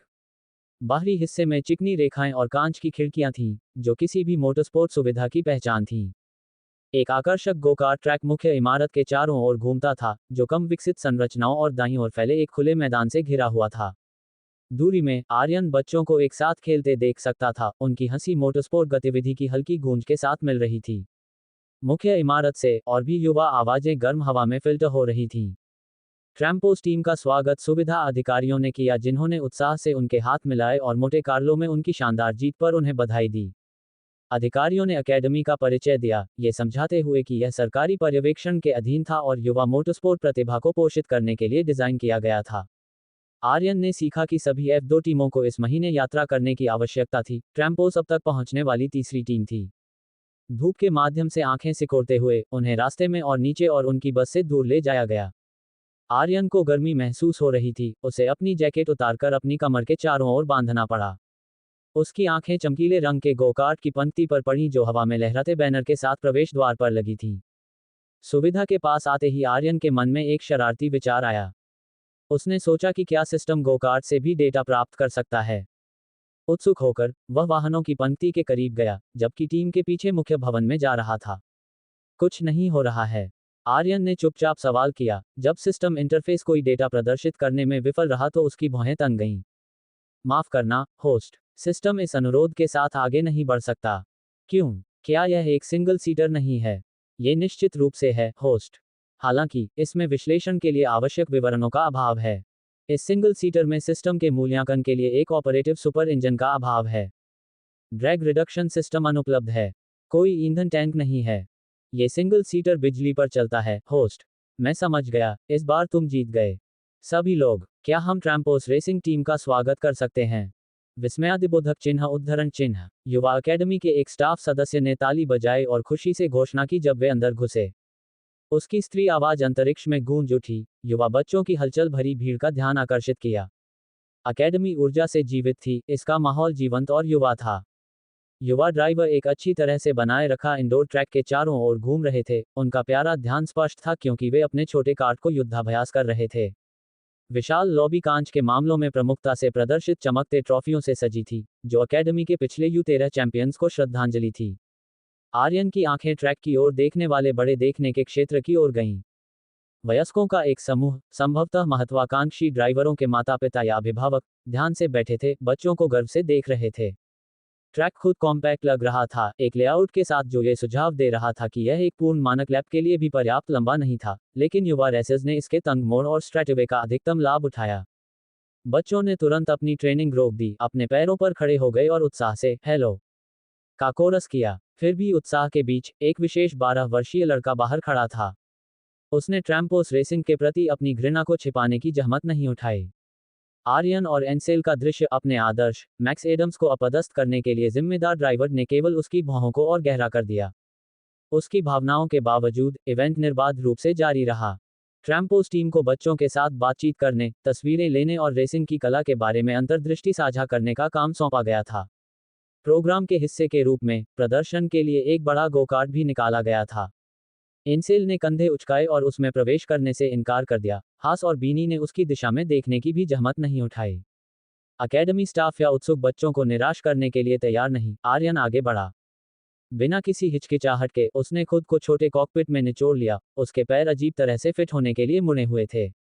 इस दृश्य ने बच्चों और स्टाफ से हंसी का एक कोरस खींचा क्योंकि आर्यन उनके साथ ट्रैक पर शामिल हो गया। अपने सर्वोत्तम प्रयासों के बावजूद वह टॉप 10 में भी जगह बनाने में विफल रहा, जिससे युवा रेसर से चंचल ताने मिले। जैसे ही यात्रा समाप्त हुई, टीम ने बच्चों को अलविदा कहा, मैदान में घूमते हुए और पास की कम विकसित इमारतों का निरीक्षण करते हुए। रास्ते में अकेडमी स्टाफ ने प्रोग्राम के दायरे को बढ़ाने की अपनी उम्मीदें साझा की। उन्होंने भविष्य की प्रतिभाओं को पोषित करने और युवा रेसर्स की क्षमता को बढ़ाने के लिए एक व्यापक दायरे की आवश्यकता पर जोर दिया। आर्यन बस मुस्कुरा सकता था। उसकी मुस्कान जानबूझकर नहीं थी, ये बस उसके चेहरे पर थी। उसके कान लाल थे। उसने आश्चर्यजनक रूप से एक अच्छा समय बिताया था और एंसेल बता सकता था क्योंकि उसने आर्यन को अपने फोन का वॉलपेपर एक सर्वनाशकारी रेस्ट्रैक से एक तस्वीर में बदलते हुए देखा था जो उसने बच्चों के साथ ली थी। एपिसोड 66, एक सदी हुई शुरुआत सिस्टम ऑनलाइन। आर्यन अपना नया ट्रेनिंग प्रोग्राम शुरू करने और रेसिंग के बारे में जो कुछ भी सीख सकता था उसे आत्मसात करने के लिए उत्सुक था। एक ऑलराउंडर बनने का प्रयास कर रहा था। बिस्तर से उठकर उसने देखा कि वसंत ने अपना प्रभाव दिखाना शुरू कर दिया है। सुबह अब स्ट्राइकिंगली ठंडी, अंधेरी और नम थी, जबकि दोपहर में एक उज्ज्वल, साफ आकाश और गर्म सूरज आता था। अपना दैनिक दिनचर्या शुरू करने के लिए आर्यन ने एक ट्रैकसूट पहना, अपनी कलाई में एक कैटापल्ट रिस्ट वॉच बांधी और अपने माथे पर एक हेडबैंड सुरक्षित किया। वह अपने आवास से बाहर निकला, दिन को जब्त करने के लिए तैयार। हालांकि उसकी योजनाओं में एक अप्रत्याशित मोड़ आया जब उसे मिस्टर शर्मा के ऑफिस में एक अचानक कॉल आया। आर्यन ये सोचने से खुद को रोक नहीं सका कि मिस्टर शर्मा और मैनेजमेंट के अन्य सदस्य उसे क्यों देखना चाहते थे। क्या ये सीजन की शुरुआत में टीम को बड़े पैमाने पर पॉइंट्स हासिल करने में मदद करने के लिए बधाई का एक और दौर था? जैसे ही उसने विचार किया, आर्यन ऑफिस गया और उसे औपचारिकता के स्पर्श के साथ अंदर ले जाया गया। अंदर मिसेज डोयल बैठी थी, कुछ अन्य लोगों के साथ। इसने आर्यन को मीटिंग की प्रकृति पर सवाल उठाने पर मजबूर कर दिया। यह अब उत्सवपूर्ण नहीं लग रहा था। क्या ये किसी ऐसी चीज के लिए फटकार हो सकती थी जिसका उसने एहसास नहीं किया था कि उसने किया था? उसके संदेह गलत थे। यह न तो प्रशंसा थी न ही डांट। बोर्ड ने मोनाको ग्रां प्री में उत्कृष्ट परिणामों को स्वीकार करते हुए शुरुआत की, भविष्य में इसी तरह के परिणामों की उम्मीद व्यक्त की। फिर वे अगले 2 रेस में आर्यन के रिजर्व में रहने के अधिक दबाव वाले विषय पर चले गए। टीम प्रिंसिपल द्वारा किया गया निर्णय अजीब लग रहा था, खासकर आर्यन और एंसेल के बीच तालमेल को देखते हुए। जैसे जैसे चर्चा आगे बढ़ी, आर्यन बोर्ड के सदस्यों के बीच एक विभाजन महसूस कर सकता था कि कुछ स्पष्ट रूप से उसे रिजर्व में रखने के विचार के खिलाफ थे। वास्तव में, कई इसके खिलाफ थे। आर्यन को अपने कानों पर विश्वास नहीं हुआ जब मिसेज डोयल ने ट्रैम्पोस रेसिंग के फैसले के बारे में प्रशंसकों और मोटरस्पोर्ट समुदाय के अन्य उल्लेखनीय आंकड़ों द्वारा भेजी गई शिकायतों को पढ़ा। जैसे ही घोषणा सार्वजनिक हुई, महत्वपूर्ण प्रतिक्रिया हुई, क्योंकि बहुमत आर्यन वर्मा की अनूठी ड्राइविंग शैली के पक्ष में लग रहा था। हालांकि बोर्ड ने मिस्टर ग्रांट के फैसले के लिए अपने समर्थन के पीछे के तर्क को समझाना चाहा, पहले से ही उसके साथ इस पर अच्छी तरह से चर्चा की थी। प्राथमिक कारण निर्णय से जुड़ी संरचित टीम रणनीति थी, जिसका उद्देश्य दीर्घकालिक सफलता था। ट्रैम्पोस रेसिंग का एरिक हास के साथ एक अनुबंध दायित्व था, जिसके लिए जर्मन को हर सीजन में कम से कम 2 फीचर्ड रेस में भाग लेने की आवश्यकता थी। ये दायित्व हर सीजन में पूरा किया गया था और ट्रैम्पोस का इस साल को अपवाद बनाने का कोई इरादा नहीं था। आखिरकार, हास एक भयानक रेसर नहीं था। मिस्टर ग्रांट का मानना था कि बाद में खोए हुए किसी भी पॉइंट्स को पुनर्प्राप्त करने के लिए पर्याप्त समय देने के लिए सीजन की शुरुआत में हास का उपयोग करना सबसे अच्छा था। इसके अतिरिक्त, निर्णय में तकनीकी और रणनीतिक विचारों को ध्यान में रखा गया, जिसमें ट्रैक पर एंसेल और हास की अनुकूलता का परीक्षण करने का प्रयोग भी शामिल था। अंतिम कारण ने आर्यन का ध्यान खींचा। उसे ये सुनकर खुशी हुई कि मिस्टर ग्रांट ने स्वीकार किया कि उनके स्काउट्स ने उसमें एक सच्चा रत्न खोजा था। मिस्टर ग्रांट ने आर्यन को एक दुर्जेय ड्राइवर के रूप में व्यक्तिगत रूप से पोषित करने की अपनी इच्छा व्यक्त की, उसे रेसिंग उत्कृष्टता का प्रतीक बनाते हुए। उनका अंतिम लक्ष्य आर्यन को अपनी रेसिंग फिलॉसफी से दीक्षित करना था, धीरे धीरे उसे ट्रैम्पोस रेसिंग का नंबर 1 ड्राइवर बनने के लिए तैयार करना था। अगर भाग्य किसी दिन एंसेल के जाने की ओर ले जाता, तो मिस्टर ग्रांट चाहते थे कि आर्यन मानसिक रूप से संभालने के लिए तैयार रहे। आर्यन ने मैनेजमेंट को तहे दिल से धन्यवाद दिया, अपनी समझ दिखाते हुए। उसका दिल अप्रत्याशित रूप से हल्का महसूस हुआ, यह महसूस करते हुए कि यह न केवल टीम की दीर्घकालिक सफलता के लिए फायदेमंद था, बल्कि उसके लिए व्यक्तिगत रूप से भी महत्वपूर्ण योग्यता रखता था। उसने सोचा कि उसका आगामी शेड्यूल कितना पैक होगा, सिस्टम के रेसक्राफ्ट प्रोग्राम, आमिर के साथ उसकी सामान्य दिनचर्या, और जो भी अतिरिक्त ट्रेनिंग मिस्टर ग्रांट उसके लिए संभवतः तैयार करेंगे, उसे संतुलित करते हुए। बोर्ड रूम छोड़कर आर्यन कांच की लाइन वाली दालान में चला गया, राहत की एक लहर उस पर छा गई। उसने सूट में कुछ पुरुषों और महिलाओं के साथ विनम्र अभिवादन का आदान प्रदान किया, जो संभवतः अपनी खुद की ब्रीफिंग का इंतजार कर रहे थे। जल्द ही वह जिम की ओर बढ़ गया, टीम क्रू सदस्यों की एक धारा में शामिल हो गया, जो ट्रेनिंग हब में भी अपना रास्ता बना रहे थे। तुम देर से हो, मेरे दोस्त, आमिर ने आर्यन के प्रवेश करते ही उसे नकली कठोरता से बधाई दी। खुद को समझाओ, या मैं तुम्हें तब तक बरपीच करवाऊंगा जब तक तुम मेरी वर्कआउट प्लेलिस्ट पर हर गाने का नाम नहीं बता सकते। आर्यन हंसा, राहत के लिए अपनी उंगलियों को खींचते हुए पास की बेंच पर अपना बैग फेंक दिया। मैं बोर्ड को देखने गया था। उनके पास साझा करने के लिए कुछ महत्वपूर्ण बातें थीं, उसने समझाया, नई ऊर्जा के साथ अपने हाथों को एक साथ ताली बजाते हुए। चलो काम पर लगें। मैं अपने हर सेकंड का अधिकतम लाभ उठाना चाहता हूँ। शुरू करने से पहले आमिर ने बीच में टोका, अपने हाथ में एक पतली फाइल उठाते हुए। क्लिनिक ने मुझसे संपर्क किया। वे इस पेट की चोट के बारे में चिंतित हैं जो तुम्हें हुई थी। तुमने मुझे कभी पेट की चोट के बारे में नहीं बताया, मेरे दोस्त। आर्यन, अपने ट्रेनर्स को बांधने के बीच में, आश्चर्य में अपनी भौहें उठाईं। ऐसा इसलिए है क्योंकि कोई नहीं है, उसने लापरवाही से कहा। मेरे किनारे ठीक महसूस होते हैं। ये सिर्फ एक सावधानी है। डॉक्टर ने मुझे बताया कि वह लगभग 1 महीने में फॉलो अप करेगा। आमिर ने सोच समझकर सिर हिलाया, एक पल के लिए आर्यन से आंखें मिलाईं, फिर अपनी कलम क्लिक की और फाइल से कुछ काट दिया।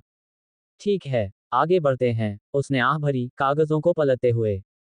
मेरे दोस्त, तुम्हारे आगे एक भारी सप्ताह है, ठीक है, हमारे आगे।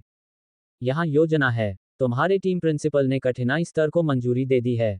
अपने हाथ के स्ट्रेच को रोकते हुए आर्यन बेंच पर बैठ गया और आमिर ने उसे जो फाइल दी थी, उसे ले लिया। उसने सामग्री का ध्यानपूर्वक अध्ययन किया। उल्लिखित कार्य ठीक उसी तरह के थे जैसे आर्यन को उम्मीद थी, व्यवहारिक ट्रेनिंग। ये सिर्फ रेस स्टडी या पुरानी टेप देखने के अंतहीन घंटे नहीं थे, ये वास्तविक, मूर्त काम था जो उसे व्हील के पीछे रखेगा। संतुष्ट होकर, उसने अनुमोदन में सिर हिलाया। आज शुरू करते हैं, आर्यन ने उत्सुकता से कहा, फाइल को एक तरफ रखते हुए। शुरुआत करने के लिए, आर्यन ने अपने नियमित व्यायाम शुरू किए, बरपीच से शुरू करते हुए। उसे सेट पूरा करने में 10 ठोस मिनट लगे, अंत तक मुश्किल से पसीना आया। आमिर ने प्रशंसा में मुस्कुराया और उसे बधाई दी, आर्यन द्वारा बनाए गए अनुशासन का सम्मान करते हुए। आर्यन ने फिर आमिर की चौकस निगरानी में नए ट्रेनिंग प्रोग्राम के पहले चरण में गोता लगाने से पहले एक त्वरित शॉवर और नाश्ते के लिए खुद को माफ कर दिया। एपिसोड 67, ट्रैक पर पहला सबक। अगले दिन, जिम सेशन के ठीक बाद, आर्यन आमिर के साथ सीधे ट्रैक पर चला गया। आकाश बहुत उज्ज्वल था, पिछली नम सुबहों से एक स्वागत योग्य बदलाव।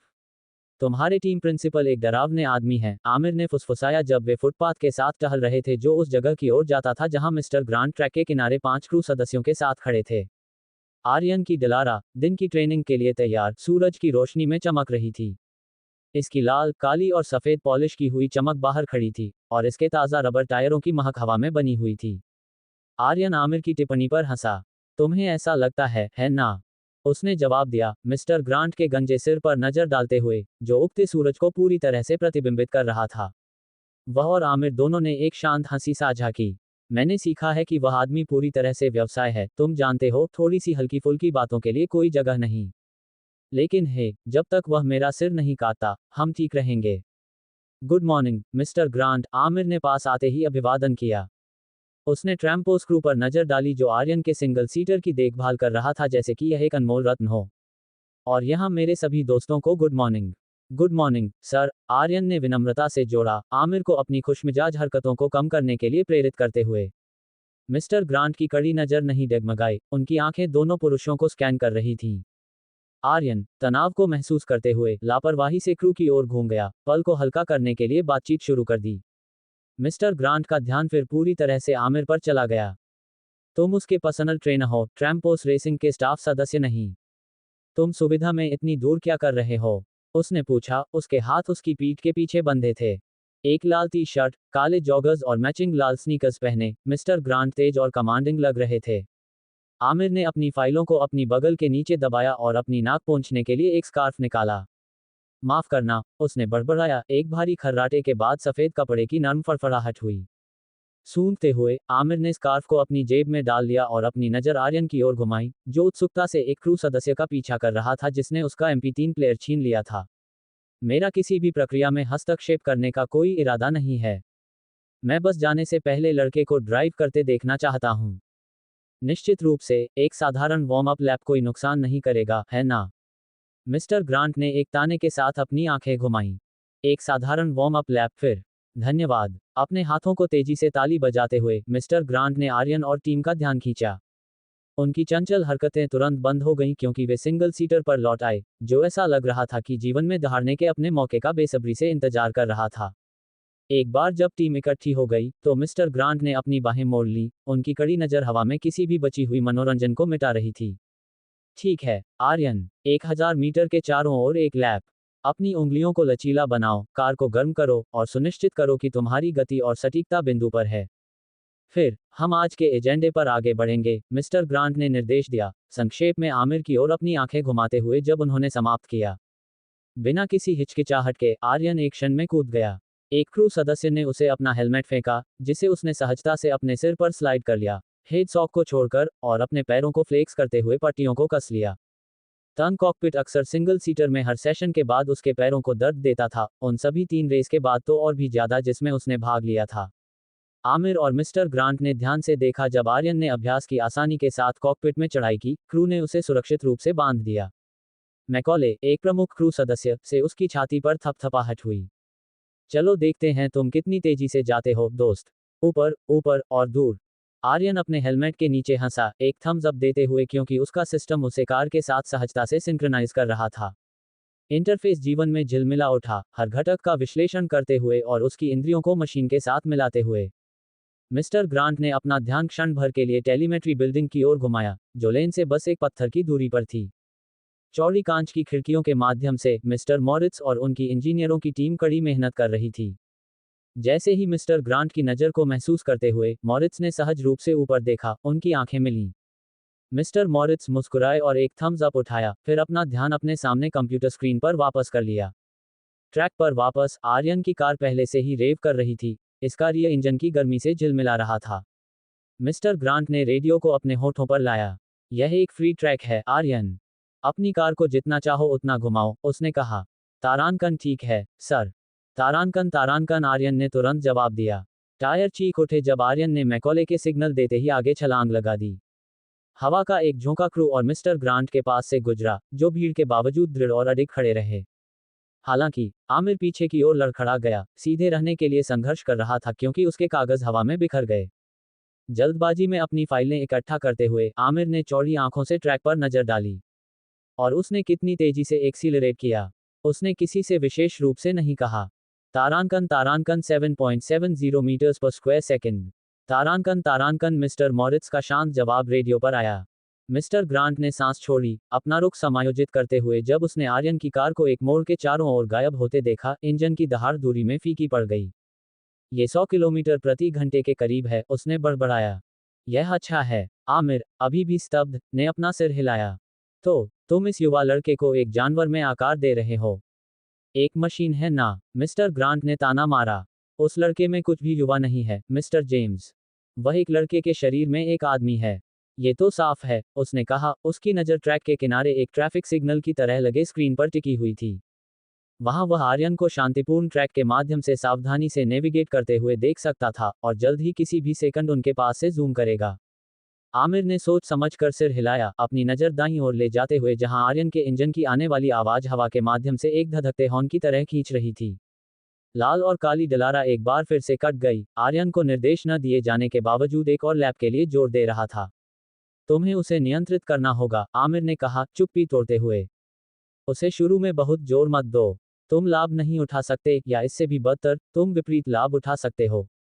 मिस्टर ग्रांट की भौहें तन गईं जब उसने आमिर की रहस्यमय टिप्पणी को प्रोसेस किया।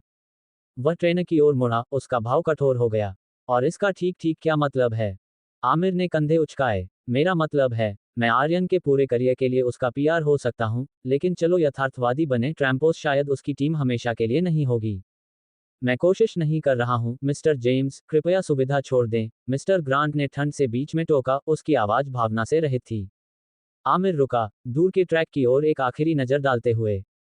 एक सिर हिलाकर, वह मुड़ा और तारकोल वाले रास्ते पर चला गया, क्षेत्र छोड़कर। मिस्टर ग्रांट चुपचाप खड़ा रहा, उसका दिमाग दौड़ रहा था। आमिर के शब्दों की धृष्टता ने चुभन दी, लेकिन उन्होंने जो असुविधा पैदा की, उसने केवल उनकी संभावित सच्चाई को रेखांकित किया। इस विचार को दूर करते हुए, वह ट्रैक पर वापस मुड़ा, समय पर आर्यन की कार को धीमा होते और रुकते हुए देखने के लिए। आर्यन का भविष्य का करियर पथ उसकी चिंता नहीं थी, मिस्टर ग्रांट ने खुद को याद दिलाया। उसका काम अपने ड्राइवरों से सर्वश्रेष्ठ निकालकर चैंपियनशिप जीतना था और कुछ नहीं। जैसे ही आर्यन का हेलमेट वाला चेहरा नजर आया, मिस्टर ग्रांट ने एक सिर हिलाया। अच्छा काम, उसने कहा। चलो शुरू करते हैं। एपिसोड 68, डेटा का गहरा समंदर। चैंपियनशिप का चौथा राउंड तेजी से आ रहा था क्योंकि महीना खत्म होने वाला था। कैलेंडर में अजरबैजान ग्रां प्री को चिन्हित किया गया था, जो इसकी राजधानी बाकू के दिल में स्थित था।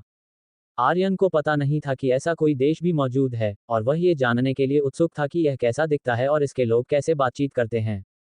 टेलीविजन स्क्रीन से कोई भी मुश्किल से समझ सकता था कि इन रेस की मेजबानी करने वाले शहर कितने विशाल थे। बाकू नेशनल सर्किट वह स्थान था, अधिकांश की राय में एक औसत ट्रैक। इसके 50 लैप्स के साथ, जलवायु हल्की थी, वर्षा के साथ जो अपेक्षाकृत औसत और अनुमानित थी। आर्यन ये कामना करने से खुद को रोक नहीं सका कि वह ऐसे ट्रैक पर रेस कर सके। लेकिन वह नहीं करेगा। नंबर 21, आर्यन वर्मा, उस दोपहर पैडिक में होगा।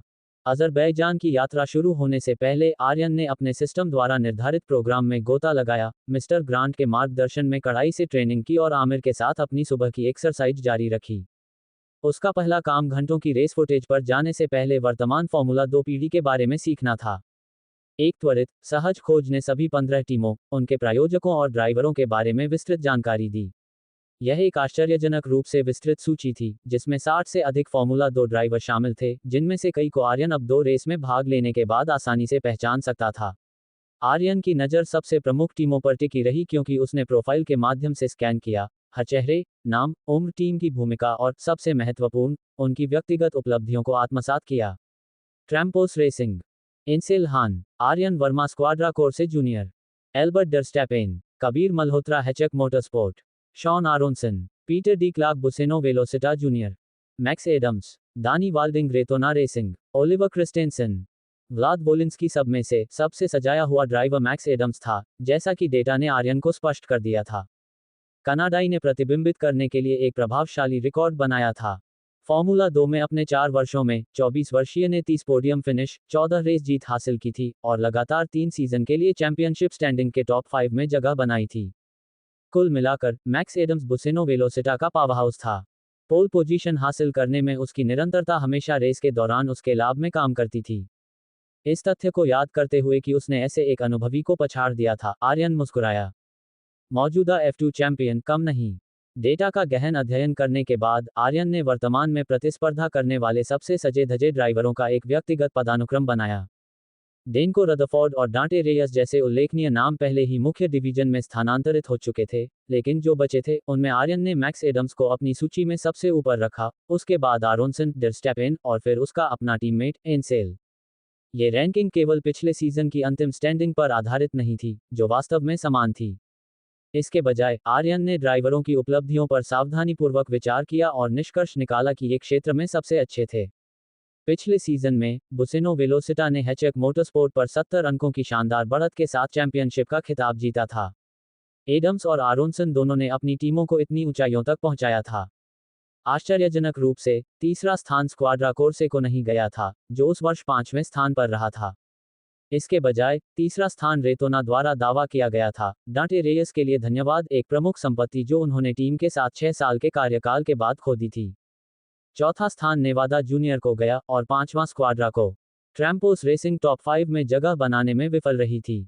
आखिरी बार जब उन्होंने इसे प्रबंधित किया था वह 2 साल पहले था, छठे पर 3 अंकों के मामूली अंतर के साथ 5वें स्थान पर रहा। उस परिणाम ने समझाया कि एंसेल ने सीजन को 8वें स्थान पर क्यों समाप्त किया था। फिर भी, आर्यन उसे पूरी तरह से दोषी नहीं ठहरा सकता था, यह एक अत्यधिक प्रतिस्पर्धी सीजन रहा था। वह इसे बदलने के लिए यहाँ था।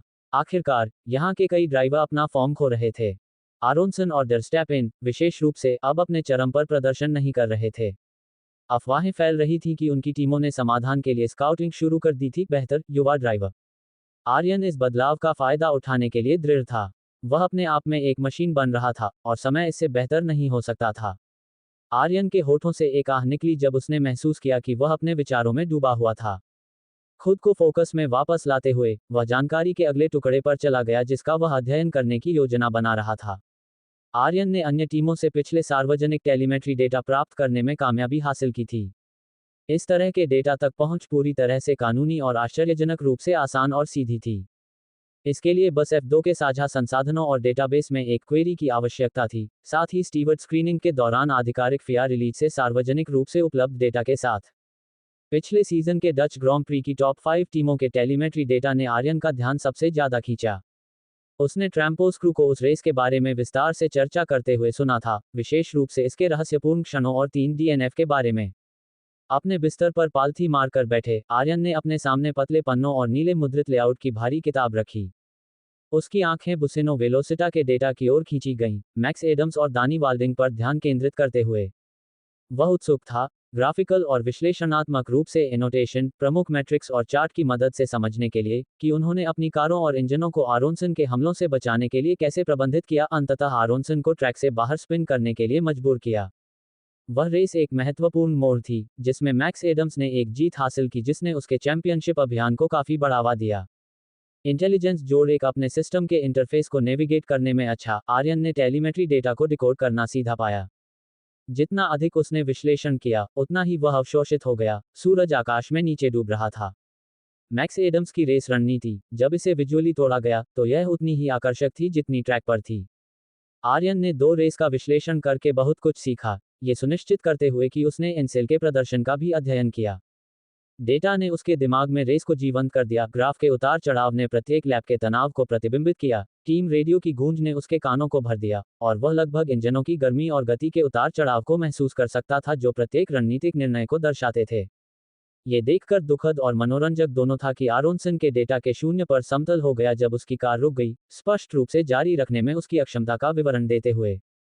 स्ट्रेट्स पर उसके आक्रामक त्वरण आर्यन को लापरवाह के रूप में सामने आए जब तक कि एक स्पष्ट ओवरटेकिंग का अवसर न हो। आरोनसन के डेटा के आधार पर ऐसा लगता था कि पहला स्थान हमेशा प्राथमिकता थी। निश्चित रूप से है, आर्यन ने सोचा, एक जिम्हाई को दबाते हुए जब कमरा ढलते सूरज की गर्म चमक से भर गया। वह थक गया था। उस दिन पहले एक ताकत तनाव वाले सिंगल सीटर के पीछे 1 घंटा बिताने के बाद आर्यन थकान को महसूस कर सकता था। अंतहीन अल्फान्यूमेरिक डेटा और ग्राफ को स्कैन करने से उसकी आंखें भारी थीं। भारी किताब बंद करके आर्यन बिस्तर से लुढ़क गया और पर्दे बंद करने के लिए खिड़की पर चला गया। बाहर हेडक्वार्टर का खुला क्षेत्र ज्यादातर खाली था, केवल दूर की बकवास शाम की चुप्पी को तोड़ रही थी। पर्दे खींचने से कमरे में एक संतोषजनक अंधेरा आ गया। वह अब एक चीज चाहता था, खाना। बाहर निकलते हुए उसने फिजी का एक कैन पकड़ा, इससे पहले कि ठंडी शाम की हवा ने उसका स्वागत किया, उसके बाल हवा में हल्के से हिल रहे थे। एनर्जी ड्रिंक की फिस चमकी जब उसने कैन खोला, हवा में एक तेज साइट्रस सुगंध छोड़ते हुए। आर्यन ने स्टील की सीढ़ियों से नीचे चलते हुए एक ताज़ा घूंट लिया। Episode 69, race camera action. अगला दिन आर्यन के लिए पिछले दिन की लगभग कॉपी पेस्ट था, हालांकि उसने अपने शेड्यूल में सिम्युलेटर में कुछ समय फिट करने में कामयाबी हासिल की। कॉकपिट जैसी सीट पर बसने के बाद आर्यन ने आवश्यक गियर बांधा और खुद को वर्चुअल ट्रैक में डुबो दिया। उसका लक्ष्य दबाव में अपने रिफ्लेक्सेस और निर्णय लेने को तेज करना था, एक वास्तविक रेस के तीव्र वातावरण और स्थितियों की नकल करना। ऐसा करते हुए उसने अपनी इंजीनियरिंग टीम से वास्तविक समय के निर्देशों का जवाब देने का भी अभ्यास किया, जिन्होंने टायर विकल्पों और ड्राइविंग रणनीतियों पर महत्वपूर्ण फीडबैक प्रदान किया। आर्यन के लिए मनोरंजक रूप से सिम्युलेटर की टीम इंजीनियर की आवाज बिल्कुल वैसी ही लग रही थी, यदि समान नहीं तो उन वीडियो गेम से जो उसने खेले थे। इसने सिमुलेशन को कम विदेशी और भी मनोरंजक महसूस कराया, क्योंकि ऐसा लगा कि वह सिर्फ जीत के लिए रेसिंग के बजाय एक मिशन पर था। कंप्यूटर जेनरेटेड विरोधियों को वास्तविक रेसेस की नकल करने के लिए उन्नत एल्गोरिदम के साथ कोड किया गया था, विशिष्ट परिस्थितियों के आधार पर निर्णय लेना और आमतौर पर एक कठिन लड़ाई लड़ना। लगभग 1 घंटे तक आर्यन ने इन वर्चुअल प्रतिद्वंद्वियों के खिलाफ खुद को धकेला, जबकि एनसेल और हास ट्रैक पर ट्रेनिंग कर रहे थे। 2 वर्चुअल रेस पूरी करने के बाद आर्यन को आश्चर्य हुआ कि उसके सिस्टम ने उसे उसके द्वारा किए गए सभी कठिन परिश्रम के लिए एक भी पॉइंट से पुरस्कृत नहीं किया। हल्की निराशा में आह भरते हुए वह सिम्युलेटर से बाहर निकला और अपने दैनिक दिनचर्या के बाकी हिस्सों को पूरा करने के लिए चला गया। उस समय तक मिस्टर ग्रांट ने संभवतः हिंसेल और हास के साथ सेशन पूरा कर लिया होगा। योजना के अनुसार आर्यन पर ध्यान केंद्रित करने के लिए तैयार। अपने आवास पर लौटकर आर्यन ने एक संतोषजनक नाश्ते के साथ खुद को ताज़ा किया। इससे पहले कि वह बाहर निकल गया, महत्वपूर्ण संदेशों के लिए अपने फोन की जांच करने के लिए बहुत कम समय छोड़ा। यूनिफॉर्म बिल्डिंग की ओर जॉगिंग करते हुए उसने ट्रैम्पोस के रंग पहने और ट्रैक की ओर बढ़ गया। मिस्टर ग्रांट ने एंसेल और हास के साथ एक सेशन अभी अभी खत्म किया था। वे तीनों ट्रैक के ठीक बगल में बातचीत कर रहे थे। जैसे ही आर्यन पास आया, हेलमेट हाथ में लिए, उसे एक अलग एहसास हुआ कि वे कुछ महत्वपूर्ण चर्चा कर रहे थे। और ये बातचीत उस तरह की थी जिसका वह हिस्सा बनना पसंद करता था। एंसेल अपने सिंगल सीटर से उठ खड़ा हुआ जब आर्यन पहुंचा, और सभी ने एक दूसरे का अभिवादन किया। मिस्टर मॉरिट्स, हमेशा की तरह शोरगुल वाले, ने आर्यन की गर्दन के चारों ओर एक हाथ फेंक दिया, उसे चंचलता से झटका दिया, लेकिन इतनी ताकत से कि आर्यन को दर्द हुआ। मुझे उम्मीद है कि तुम ताज़ा महसूस कर रहे हो। हम आज कठिनाई बढ़ा रहे हैं। मिस्टर मॉरिट्स ने ताना मारा। उसने हास और एंसेल की ओर देखा। क्या तुम दोनों रुककर मुझे इस लड़के को प्रताड़ित करते देखना चाहोगे? हास ने अपना सिर हिलाया और अपना सूट खोलना शुरू कर दिया। क्रू उनकी कारों को बाहर निकालने के लिए उनकी ओर जॉगिंग कर रहा था। मेरे लिए नहीं, उसने कहा, जाने से पहले अपनी कार को एक आखिरी थपकी देते हुए। मैं घर जाना पसंद करूंगा। आर्यन विनम्रता से एक तरफ हट गया, हास को गुजरने के लिए पर्याप्त जगह देते हुए। एंसेल ने आह भरी, जैसे कि थकावट उसके लिए पूरी तरह से नई चीज हो। उसने आर्यन से आंखें मिलाईं और कंधे उचकाए। आर्यन किसी से भी रुककर उसे ट्रेनिंग करते देखने की भीख नहीं मांगने वाला था। वास्तव में, वह कम दर्शकों को पसंद करता था। कोई बात नहीं, उसने शांति से कहा। जाओ और कुछ आराम करो। एंसेल आर्यन के पास आया और फुसफुसाने के लिए झुक गया, मुझे समझ नहीं आता, यार। तुम अगले रेस में ड्राइव भी नहीं कर रहे हो। तुम्हारा शेड्यूल इतना तंग क्यों है ना? तुमने इसे देखा है, आर्यन ने जवाब दिया, उसकी भौहें उसकी निराशा को धोखा दे रही थीं। एंसेल एक बूढ़े आदमी की तरह गहरी हंसी हंसा, यूनिफॉर्म बिल्डिंग की ओर टहलने से पहले आर्यन के कंधे पर भारी थपथपाते हुए। ऑलराइट, मिस्टर मॉरिट्स चिल्लाए, उनकी आवाज सुविधा में गूंज रही थी। चलो इन कारों को साफ करें और जल्द से जल्द एक ताज़ा कार लाएं। 2 मिनट बाद, आर्यन की डिलारा को ट्रैक पर लाया गया। इसका चिकना फ्रेम एक पूरी तरह से गढ़ी हुई कलाकृति की तरह आकर्षक था। जाने के लिए तैयार, उसके सिस्टम ने पुष्टि की, और बिना किसी हिचकिचाहट के, आर्यन ने अपना सेशन शुरू करने के लिए कॉकपिट में चढ़ाई की। शाम 4 बजे तक, दिन ज्यादातर के लिए समाप्त हो गया था, लेकिन आर्यन अभी भी टेलीमेट्री डेटा किताबों में गहराई से डूबा हुआ था। यह एक जटिल, रहस्यमय सूत्र को समझने जैसा लगा, चर से घना, फिर भी, किसी तरह आर्यन को स्पष्टता मिली। पैटर्न को समझने से उसे एक कोरियोग्राफर जैसा महसूस हुआ, क्योंकि रेस रणनीतियों की ज्वलंत छवियां उसके दिमाग में चल रही थीं। मिस्टर मेहरा से बात करने के बाद भी, आर्यन इस नए जुनून पर लौट आया। मेहरा उसे देखने के लिए आए थे, इसलिए नहीं कि आर्यन को पर्यवेक्षण की आवश्यकता थी, बल्कि इसलिए कि मेहरा उसकी पीठ थपथपाना चाहते थे और उसके दीप्तिमान आकर्षण के लिए उसकी सराहना करना चाहते थे। आर्यन ने अनजाने में इंग्लैंड की सबसे धनी मवेशी फार्म की मालिक फेलिसिटी हॉथोर्न का समर्थन आकर्षित किया था। मेहरा ने आर्यन के माध्यम से उसका संपर्क हासिल किया था और करिश्माई महिला के साथ तुरंत बात करना शुरू कर दिया था, आर्यन की मोटरस्पोर्ट में यात्रा साझा करते हुए और उसकी प्रगति पर प्रकाश डालते हुए। मेहरा का मानना था कि यह एक संभावित समर्थन के लिए एक आवश्यक सेटअप था और बारीक विवरणों में गोता लगाने से पहले एक मापा गति लेने के लिए उत्सुक थे। आर्यन, मेहरा के उत्साह से मनोरंजन, प्रशंसा को हंसा, उसके साथ दोपहर का भोजन किया, और उसे विदा करने से पहले अपनी दिनचर्या में लौट आया। अब, आर्यन की आंखें दुख रही थीं, थकावट से नहीं, बल्कि घंटों डेटा देखने से। फिर भी, वह रुकने के लिए तैयार नहीं था। अंतर्दृष्टि और रणनीतियों से भरे पन्नों को घूरने से उसकी आंखें दुख रही थीं, लेकिन उसके दृढ़ संकल्प ने उसे आगे बढ़ाया। जैसे ही सूरज क्षितिज के नीचे डूबा और उसने एक ताज़ा स्नान और रात के खाने के बाद दिन को समेटने की तैयारी की, आर्यन बिस्तर पर बैठ गया। एक गर्म कंबल के नीचे, उसके लैपटॉप की स्क्रीन अन्यथा अंधेरे कमरे में एक नर्म चमक डाल रही थी। अपनी पहली पसंद पर नेविगेट करते हुए, आर्यन ने डबल क्लिक किया और स्पेस बार टैप किया। स्क्रीन क्षण भर के लिए अंधेरी हो गई, फिर फॉर्मूला 1 के परिचित लोगों के साथ रोशन हो गई, साथ में पिछले सीजन का प्रतिष्ठित थीम सॉन्ग जो प्रत्याशा का निर्माण करता था। F1 लोगो जल्दी से F2 प्रतीक में बदल गया, जिसमें एक सिंगल सीटर की गति की नकल करने वाला एक जैप था। उद्धरण चिन्ह ... शुभ दोपहर, देवियों और सज्जनों, और ऑस्ट्रियन ग्रां प्री में आपका स्वागत है। विस्मयादिबोधक चिन्ह उद्धरण चिन्ह। स्टीव कोल, फॉर्मूला 2 के अनुभवी कमेंटेटर की आवाज, स्पीकरों के माध्यम से चटक गई क्योंकि स्क्रीन ने ऑस्ट्रिया के सर्किट को जयकार करने वाले प्रशंसकों और पृष्ठभूमि में वियना की झलक के साथ प्रदर्शित किया। आर्यन अपने बिस्तर में और डूब गया, रेस को तब तक देखना जारी रखा जब तक नींद ने उसे दावा नहीं कर लिया।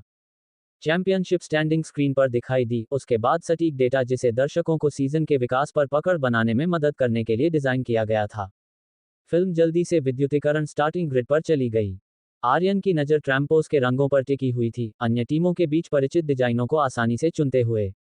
एपिसोड 70, लाल रंग का फोकस अजरबैजान, पूर्वी यूरोप और पश्चिमी एशिया के चौराहे पर स्थित एक देश, अपनी समृद्ध सांस्कृतिक विरासत, आश्चर्यजनक परिदृश्य और आधुनिक वास्तुकला के लिए जाना जाता था। राजधानी बाकू टीम का गंतव्य प्राचीन और समकालीन संरचना के अपने मिश्रण के लिए भी प्रसिद्ध थी। सप्ताहांत की F2 और F1 रेस की मेजबानी करने वाले सर्किट में निश्चित रूप से ये अनूठी विशेषताएं थीं, जो उनके ग्रैंडस्टैंड्स और समग्र ट्रैक संरचना को दूसरों से बहुत अलग बनाती थीं। बाकू शहर का गतिशील सिटीस्केप पूरी तरह से प्रकट हो गया था क्योंकि ट्रैक कांटेदार सड़कों से होकर गुजरता था। मोंटे कार्लो के विपरीत उपस्थिति टेलीविजन दर्शकों की संख्या से मेल खाती थी। सांस्कृतिक रूप से समृद्ध देश ने विश्व स्तर पर प्रशंसकों को आकर्षित किया, पर्यटन में उछाल के साथ मोटरस्पोर्ट वर्ष के लिए अपनी भूमि में रिस गया। आर्यन की इच्छा थी कि वह इतने खूबसूरत माहौल में रेस कर सके। आर्द्रता एकदम सही थी, आकाश न तो बहुत उज्ज्वल न ही बहुत अंधेरा था। ट्रैक खुद काफी सुविधाजनक था, 50 लैप्स जीत के रास्ते को चिन्हित करते थे। ट्रैम्पोस टीम ने अपने आगमन के तुरंत बाद एक कन्वेंशन में भाग लिया। रेतोना, हैचेक और 3 औसत टीमें भी मौजूद थीं। आर्यन को बाद में पता चला कि उपस्थित टीमों ने एक ही रेसिंग सूट निर्माता वेस्ट स्टार को साझा किया था। ये केवल एक कन्वेंशन इवेंट था जिसमें उन सभी को भाग लेने के लिए बाध्य किया गया था। आर्यन ने स्क्वाड्रा कोर्से जूनियर के रेसिंग सूट निर्माता को प्राथमिकता दी। फिर से उसे याद आया कि जूनियर टीमें अपने सीनियर टीमों के प्रायोजकों को साझा करती हैं, जिससे उनकी विशेषताएं अधिक पॉलिश और उन्नत हो जाती हैं। इसके विपरीत वेस्ट स्टार और ओवर आर्मर आमतौर पर F2 टीमों से जुड़े थे जिनके पास सीनियर समकक्षों की कमी थी। वेस्ट स्टार मैनेजमेंट को छोड़कर हर कोई इवेंट को समेटने के लिए उत्सुक लग रहा था। विरोधियों के साथ एक ही स्थान पर होना, जिनसे वे अगले कुछ दिनों में सामना करेंगे, दम घोंटने वाला महसूस हुआ। आर्यन को यकीन था कि उसने आरोनसन को निराशा में मेजपोश को पकड़ते हुए देखा था। उसकी जलन अब और मोटे कार्लो में वापस स्पष्ट थी। आर्यन का सबसे अच्छा अनुमान था कि वह बाकू में ट्रैक पर आक्रामक होगा, अपने सर्वश्रेष्ठ पर मोचन का मौका। इनसेल और हास को उस पर नजर रखने की जरूरत होगी। उनके लिए निर्दिष्ट ट्रेनिंग सुविधा में आगे बढ़ते हुए ट्रैम्पोस रेसिंग ने अपने अभ्यास शुरू करने में कोई समय बर्बाद नहीं किया। आर्यन ने अपना समय क्रू के साथ हिंसेल और हास की ड्राइविंग का अवलोकन करते हुए बिताया क्योंकि उन्होंने खुद को और टीम की रेस के लिए रणनीतियों का अभ्यास किया। एक दर्शक के रूप में आर्यन ने देखा कि हास की ड्राइविंग में आत्मविश्वास था, उस तरह का जो लगातार टॉप 5 में आता था। उसे ईमानदारी से उम्मीद थी कि यह फॉर्म बनी रहेगी, क्योंकि बुसेनो वेलोसिटा से एक पर्याप्त पॉइंट अंतर बनाए रखना वास्तव में मायने रखता था। कभी कभी आर्यन अभ्यास में शामिल हो जाता था जब भी मिस्टर ग्रांट इसका सुझाव देते थे, मिश्रण में कुछ स्वस्थ प्रतिस्पर्धा डालते थे। व्यस्त कार्यक्रम के बावजूद मिस्टर ग्रांट ने आर्यन के प्रोग्राम को जारी रखने के लिए समय निकाला। रेस का दिन करीब आया और बाकू नेशनल सर्किट जीवन से गुलजार था। बुलेवार्ड क्षेत्र, ओल्ड सिटी, ने आधुनिक और ऐतिहासिक स्थलों का एक आदर्श मिश्रण पेश किया, जो रेस के लिए एक आदर्श पृष्ठभूमि बना रहा था। इस सुरम्य सेटिंग ने आर्यन को हल्की उम्मीद दी कि शांत, रहस्यमय वातावरण भयंकर प्रतिस्पर्धा को शांत और मधुर कर सकता है जो सामने आने वाली थी। आर्यन ने खुद को विचारों में खोया पाया, हलचल भरा टीम गैराज उसके भटकते दिमाग की पृष्ठभूमि थी क्योंकि वह प्राचीन डिलारा चेसिस को घूर रहा था। मैकेनिक सावधानीपूर्वक काम कर रहे थे, आगामी फीचर्ड रेस के लिए कारों का निरीक्षण कर रहे थे। एनसेल और हास ने अभी 30 लैप स्प्रिंट रेस खत्म की थी, जिसमें एनसेल ने पहला और हास ने तीसरा स्थान हासिल किया था। यह एक ठोस परिणाम लग सकता है, लेकिन आर्यन पूरी तरह से आश्वस्त नहीं था। बुसेनो वेलोसिटा ने एडम्स और वाल्डिंग के बजाय अपने रिजर्व उतारे थे, और हैचेक ने भी यही तरीका अपनाया। हालांकि स्क्वाड्रा कोर्से ने कबीर को खेला, जिसने दूसरा स्थान हासिल किया। आखिरकार एक वार्म अप रेस, आर्यन ने सोचा। क्रू सदस्यों में से एक ने आर्यन की नज़र चिकने सिंगल सीटर के रियर पर टिकी हुई देखी। मोटे साथी ने फ्रेम को थपथपाया और सहलाया जहां हास के नंबर 39 के पास कैटापल्ट को साहपूर्वक ब्रांड किया गया था। एक अद्भुत मशीन है ना? क्रू सदस्य ने बड़बड़ाया, आर्यन के घूरने को प्रशंसा के रूप में व्याख्या करते हुए। आर्यन ने सिर हिलाया, सीधे होते हुए तेजी से सांस ली। हाँ, ये है, उसने जवाब दिया, आदमी की ओर देखते हुए। मुझे यकीन है कि तुमने इसे चलाने के बहुत सारे सपने देखे होंगे। क्रू सदस्य मुस्कुराया, उसके गाल थोड़े लाल हो गए जैसे कि आर्यन ने एक निजी फैंटेसी को उजागर किया हो। ओह, तुम शर्त लगा सकते हो, मैं करता हूँ, उसने स्वीकार किया। खासकर जब तुम लोग इसे वहां खो देते हो। ऐसा लगता है जैसे मुझे खुद कदम रखना चाहिए और दिन बचाना चाहिए। आर्यन हंसा, अपना सिर हिलाते हुए उसकी आंखें चार पहिया वाहन पर लौट आईं। ये आखिरकार कई लोगों के लिए एक सपनों की मशीन थी। लेकिन डलारा ही क्यों? उसने एक संक्षिप्त विराम के बाद पूछा। F2 के लिए कोई और मॉडल क्यों नहीं? फेडरेशन हर पीढ़ी में स्पेक चेसिस बदलता है और यह पीढ़ी F204 है, क्रू सदस्य ने जवाब दिया, जोड़ते हुए इसके Mercedes MGM 239 hybrid power unit के साथ। आर्यन ने एक भौं उठाई। तुम बस सोमबरकोर कह सकते थे और खुद को परेशानी से बचा सकते थे, उसने बताया। हाँ, बस कभी कभी इसे आधिकारिक रखना पसंद है। सभी इंजनों के उपनाम नहीं होते, बस उल्लेखनीय वाले, क्रू सदस्य ने कहा, चारों ओर देखते हुए। हम बाद में बात करेंगे, दोस्त। मैं अभी वापस आता हूँ। आर्यन ने उसे कर्तव्यनिष्ठा से दूर जाते और सीढ़ियों के ऊपर गायब होते देखा जहां ट्रैम्पोस रेसिंग के और रंग भीड़ में थे। उसने अपनी नज़र दलारा चेसिस पर लौटाई। मुझे आश्चर्य है कि सोमबरकोर क्यों? सिस्टम, इसमें क्या खास है? होस्ट को पहले Mercedes AMG M239 hybrid power unit के साथ सिंक किया गया है, तो Mercedes AMG M239 hybrid power unit पर डेटा प्राप्त किया जा सकता है। डेटा प्राप्त किया जा रहा है। डेटा प्राप्त हो गया। Mercedes AMG M239 hybrid power unit, जिसे सोमबरकोर के नाम से जाना जाता है, एक बी लेवल इंजन है जिसे विशेष रूप से डलारा F204 के लिए डिजाइन किया गया है। इसमें 1.2 LV6 टर्बोचार्ज्ड हाइब्रिड इंजन है, जो लगभग 620 अश्वशक्ति और 800 न्यूटन मीटर का टॉर्क देता है। हाइब्रिड सिस्टम में एक कर्स शामिल है जो 120 किलोवाट की अतिरिक्त शक्ति प्रदान करता है, जिससे त्वरण और समग्र स्थिर प्रदर्शन में वृद्धि होती है। यह पावर यूनिट F2 के प्रतिस्पर्धी परिदृश्य का एक अभिन्न अंग है, जो श्रृंखला के गतिशील नियमों और प्रतिस्पर्धा को पूरा करते हुए शक्ति और दक्षता को संतुलित करती है। बायो ईंधन का उपयोग मोटरस्पोर्ट के भीतर स्थिरता के प्रति प्रतिबद्धता को भी दर्शाता है। Mercedes AMG M239 hybrid power unit उन टीमों के लिए आवश्यक है जो कई रेस वीकेंड में विश्वसनीयता बनाए रखते हुए प्रदर्शन को अधिकतम करना चाहती हैं, जिससे चैंपियनशिप में एक समान खेल का मैदान सुनिश्चित होता है। बी लेवल इंजन कहते हो तो सी और ए लेवल भी हैं। हाँ, फॉर्मूला एक टीमों को आमतौर पर किसी भी लेवल का उपयोग करने की अनुमति है। हालांकि फीडर सीरीज को क्रमशः बी और सी तक ही सीमित रखा गया है। मुझे नहीं पता था कि उन्हें ग्रेडेड किया गया था। आर्यन ने जल्दी से अपनी दाईं ओर देखा, जहां एंसेल और हास अपने तैयारी कक्ष से निकले थे। रेस शुरू होने वाली थी और उसने महसूस किया कि वह इतना विचारों में खो गया था कि उसने दूर के दर्शकों की बढ़ती जयकार पर ध्यान नहीं दिया था। नंबर 43 और 39 तैयार खड़े थे, लाल और काले रंग की पोशाक में सूक्ष्म सफेद लहजे के साथ साहपूर्वक सजे हुए थे, उनके हेलमेट उनके हाथों में सुरक्षित रूप से पकड़े हुए थे। आर्यन अपने पैरों पर खड़ा हो गया। मिस्टर ग्रांट के आने से पहले उत्साहजनक थपथपाहट और प्रेरणा के शब्दों की पेशकश करने वाले टीम के सदस्यों के समूह में शामिल हो गया। चिंता मत करो, मैं सुनिश्चित करूंगा कि हम जीतें, एंसेल ने आश्वासन दिया, आर्यन के कंधे पर एक आत्मविश्वासपूर्ण थपकी देते हुए। आर्यन की नज़र हास पर स्थानांतरित हो गई, इसी तरह की भावना की उम्मीद करते हुए, शायद अच्छे पॉइंट्स के लिए आश्वासन के शब्द, लेकिन हास शांत और चुप रहा। मिस्टर ग्रांट और मिस्टर मॉरिट्स के पास आने के साथ, आर्यन रास्ता बनाने के लिए एक तरफ हट गया। पानी की एक बोतल पकड़कर, वह पैडिक की ओर बढ़ गया और अन्य क्रू सदस्यों और अमेरिकी विक्रम के बीच बसे हुए कुशन वाली सीटों में से एक में धंस गया। 3 सेकंड नहीं लगे, पैडिक पहले से ही मर्दाना फ्रेम और गहरी आवाजों से भरा हुआ था जो आपस में चर्चा कर रहे थे क्योंकि सिंगल सीटर्स को बाहर निकाला गया था। आर्यन की आंखें ट्रैक पर भटक गईं। टिमटिमाती धूप के नीचे, ये ग्रीक देवताओं के लिए रेस के लिए उपयुक्त स्थान लग रहा था, जिसमें ट्रैम्पोस की कारें ग्रिड पर P1 और P2 से ध्यान आकर्षित कर रही थीं, एक निर्दोष शुरुआती पोजीशन। उसने चुपचाप उम्मीद की कि हास बस लाभ को बर्बाद नहीं करेगा। गम की एक छड़ी खोलकर, उसने गुलाबी टुकड़ा अपने मुंह में डाला, विधिपूर्वक चबाते हुए। उसे याद आया कि किसी ने उल्लेख किया था कि गम रक्तचाप को कम करने में मदद करता है, कुछ ऐसा जिसकी उसे बाकू में इस धूप वाली दोपहर में तनाव बढ़ने पर आवश्यकता हो सकती है। अपनी बाहें मोड़कर और अपनी मुद्रा को आगे झुकाते हुए, आर्यन धीरे धीरे चबाता रहा। गम की पीसने की आवाज उसके कानों में भीड़ की दूर की गूंज से भी तेज गूंज रही थी।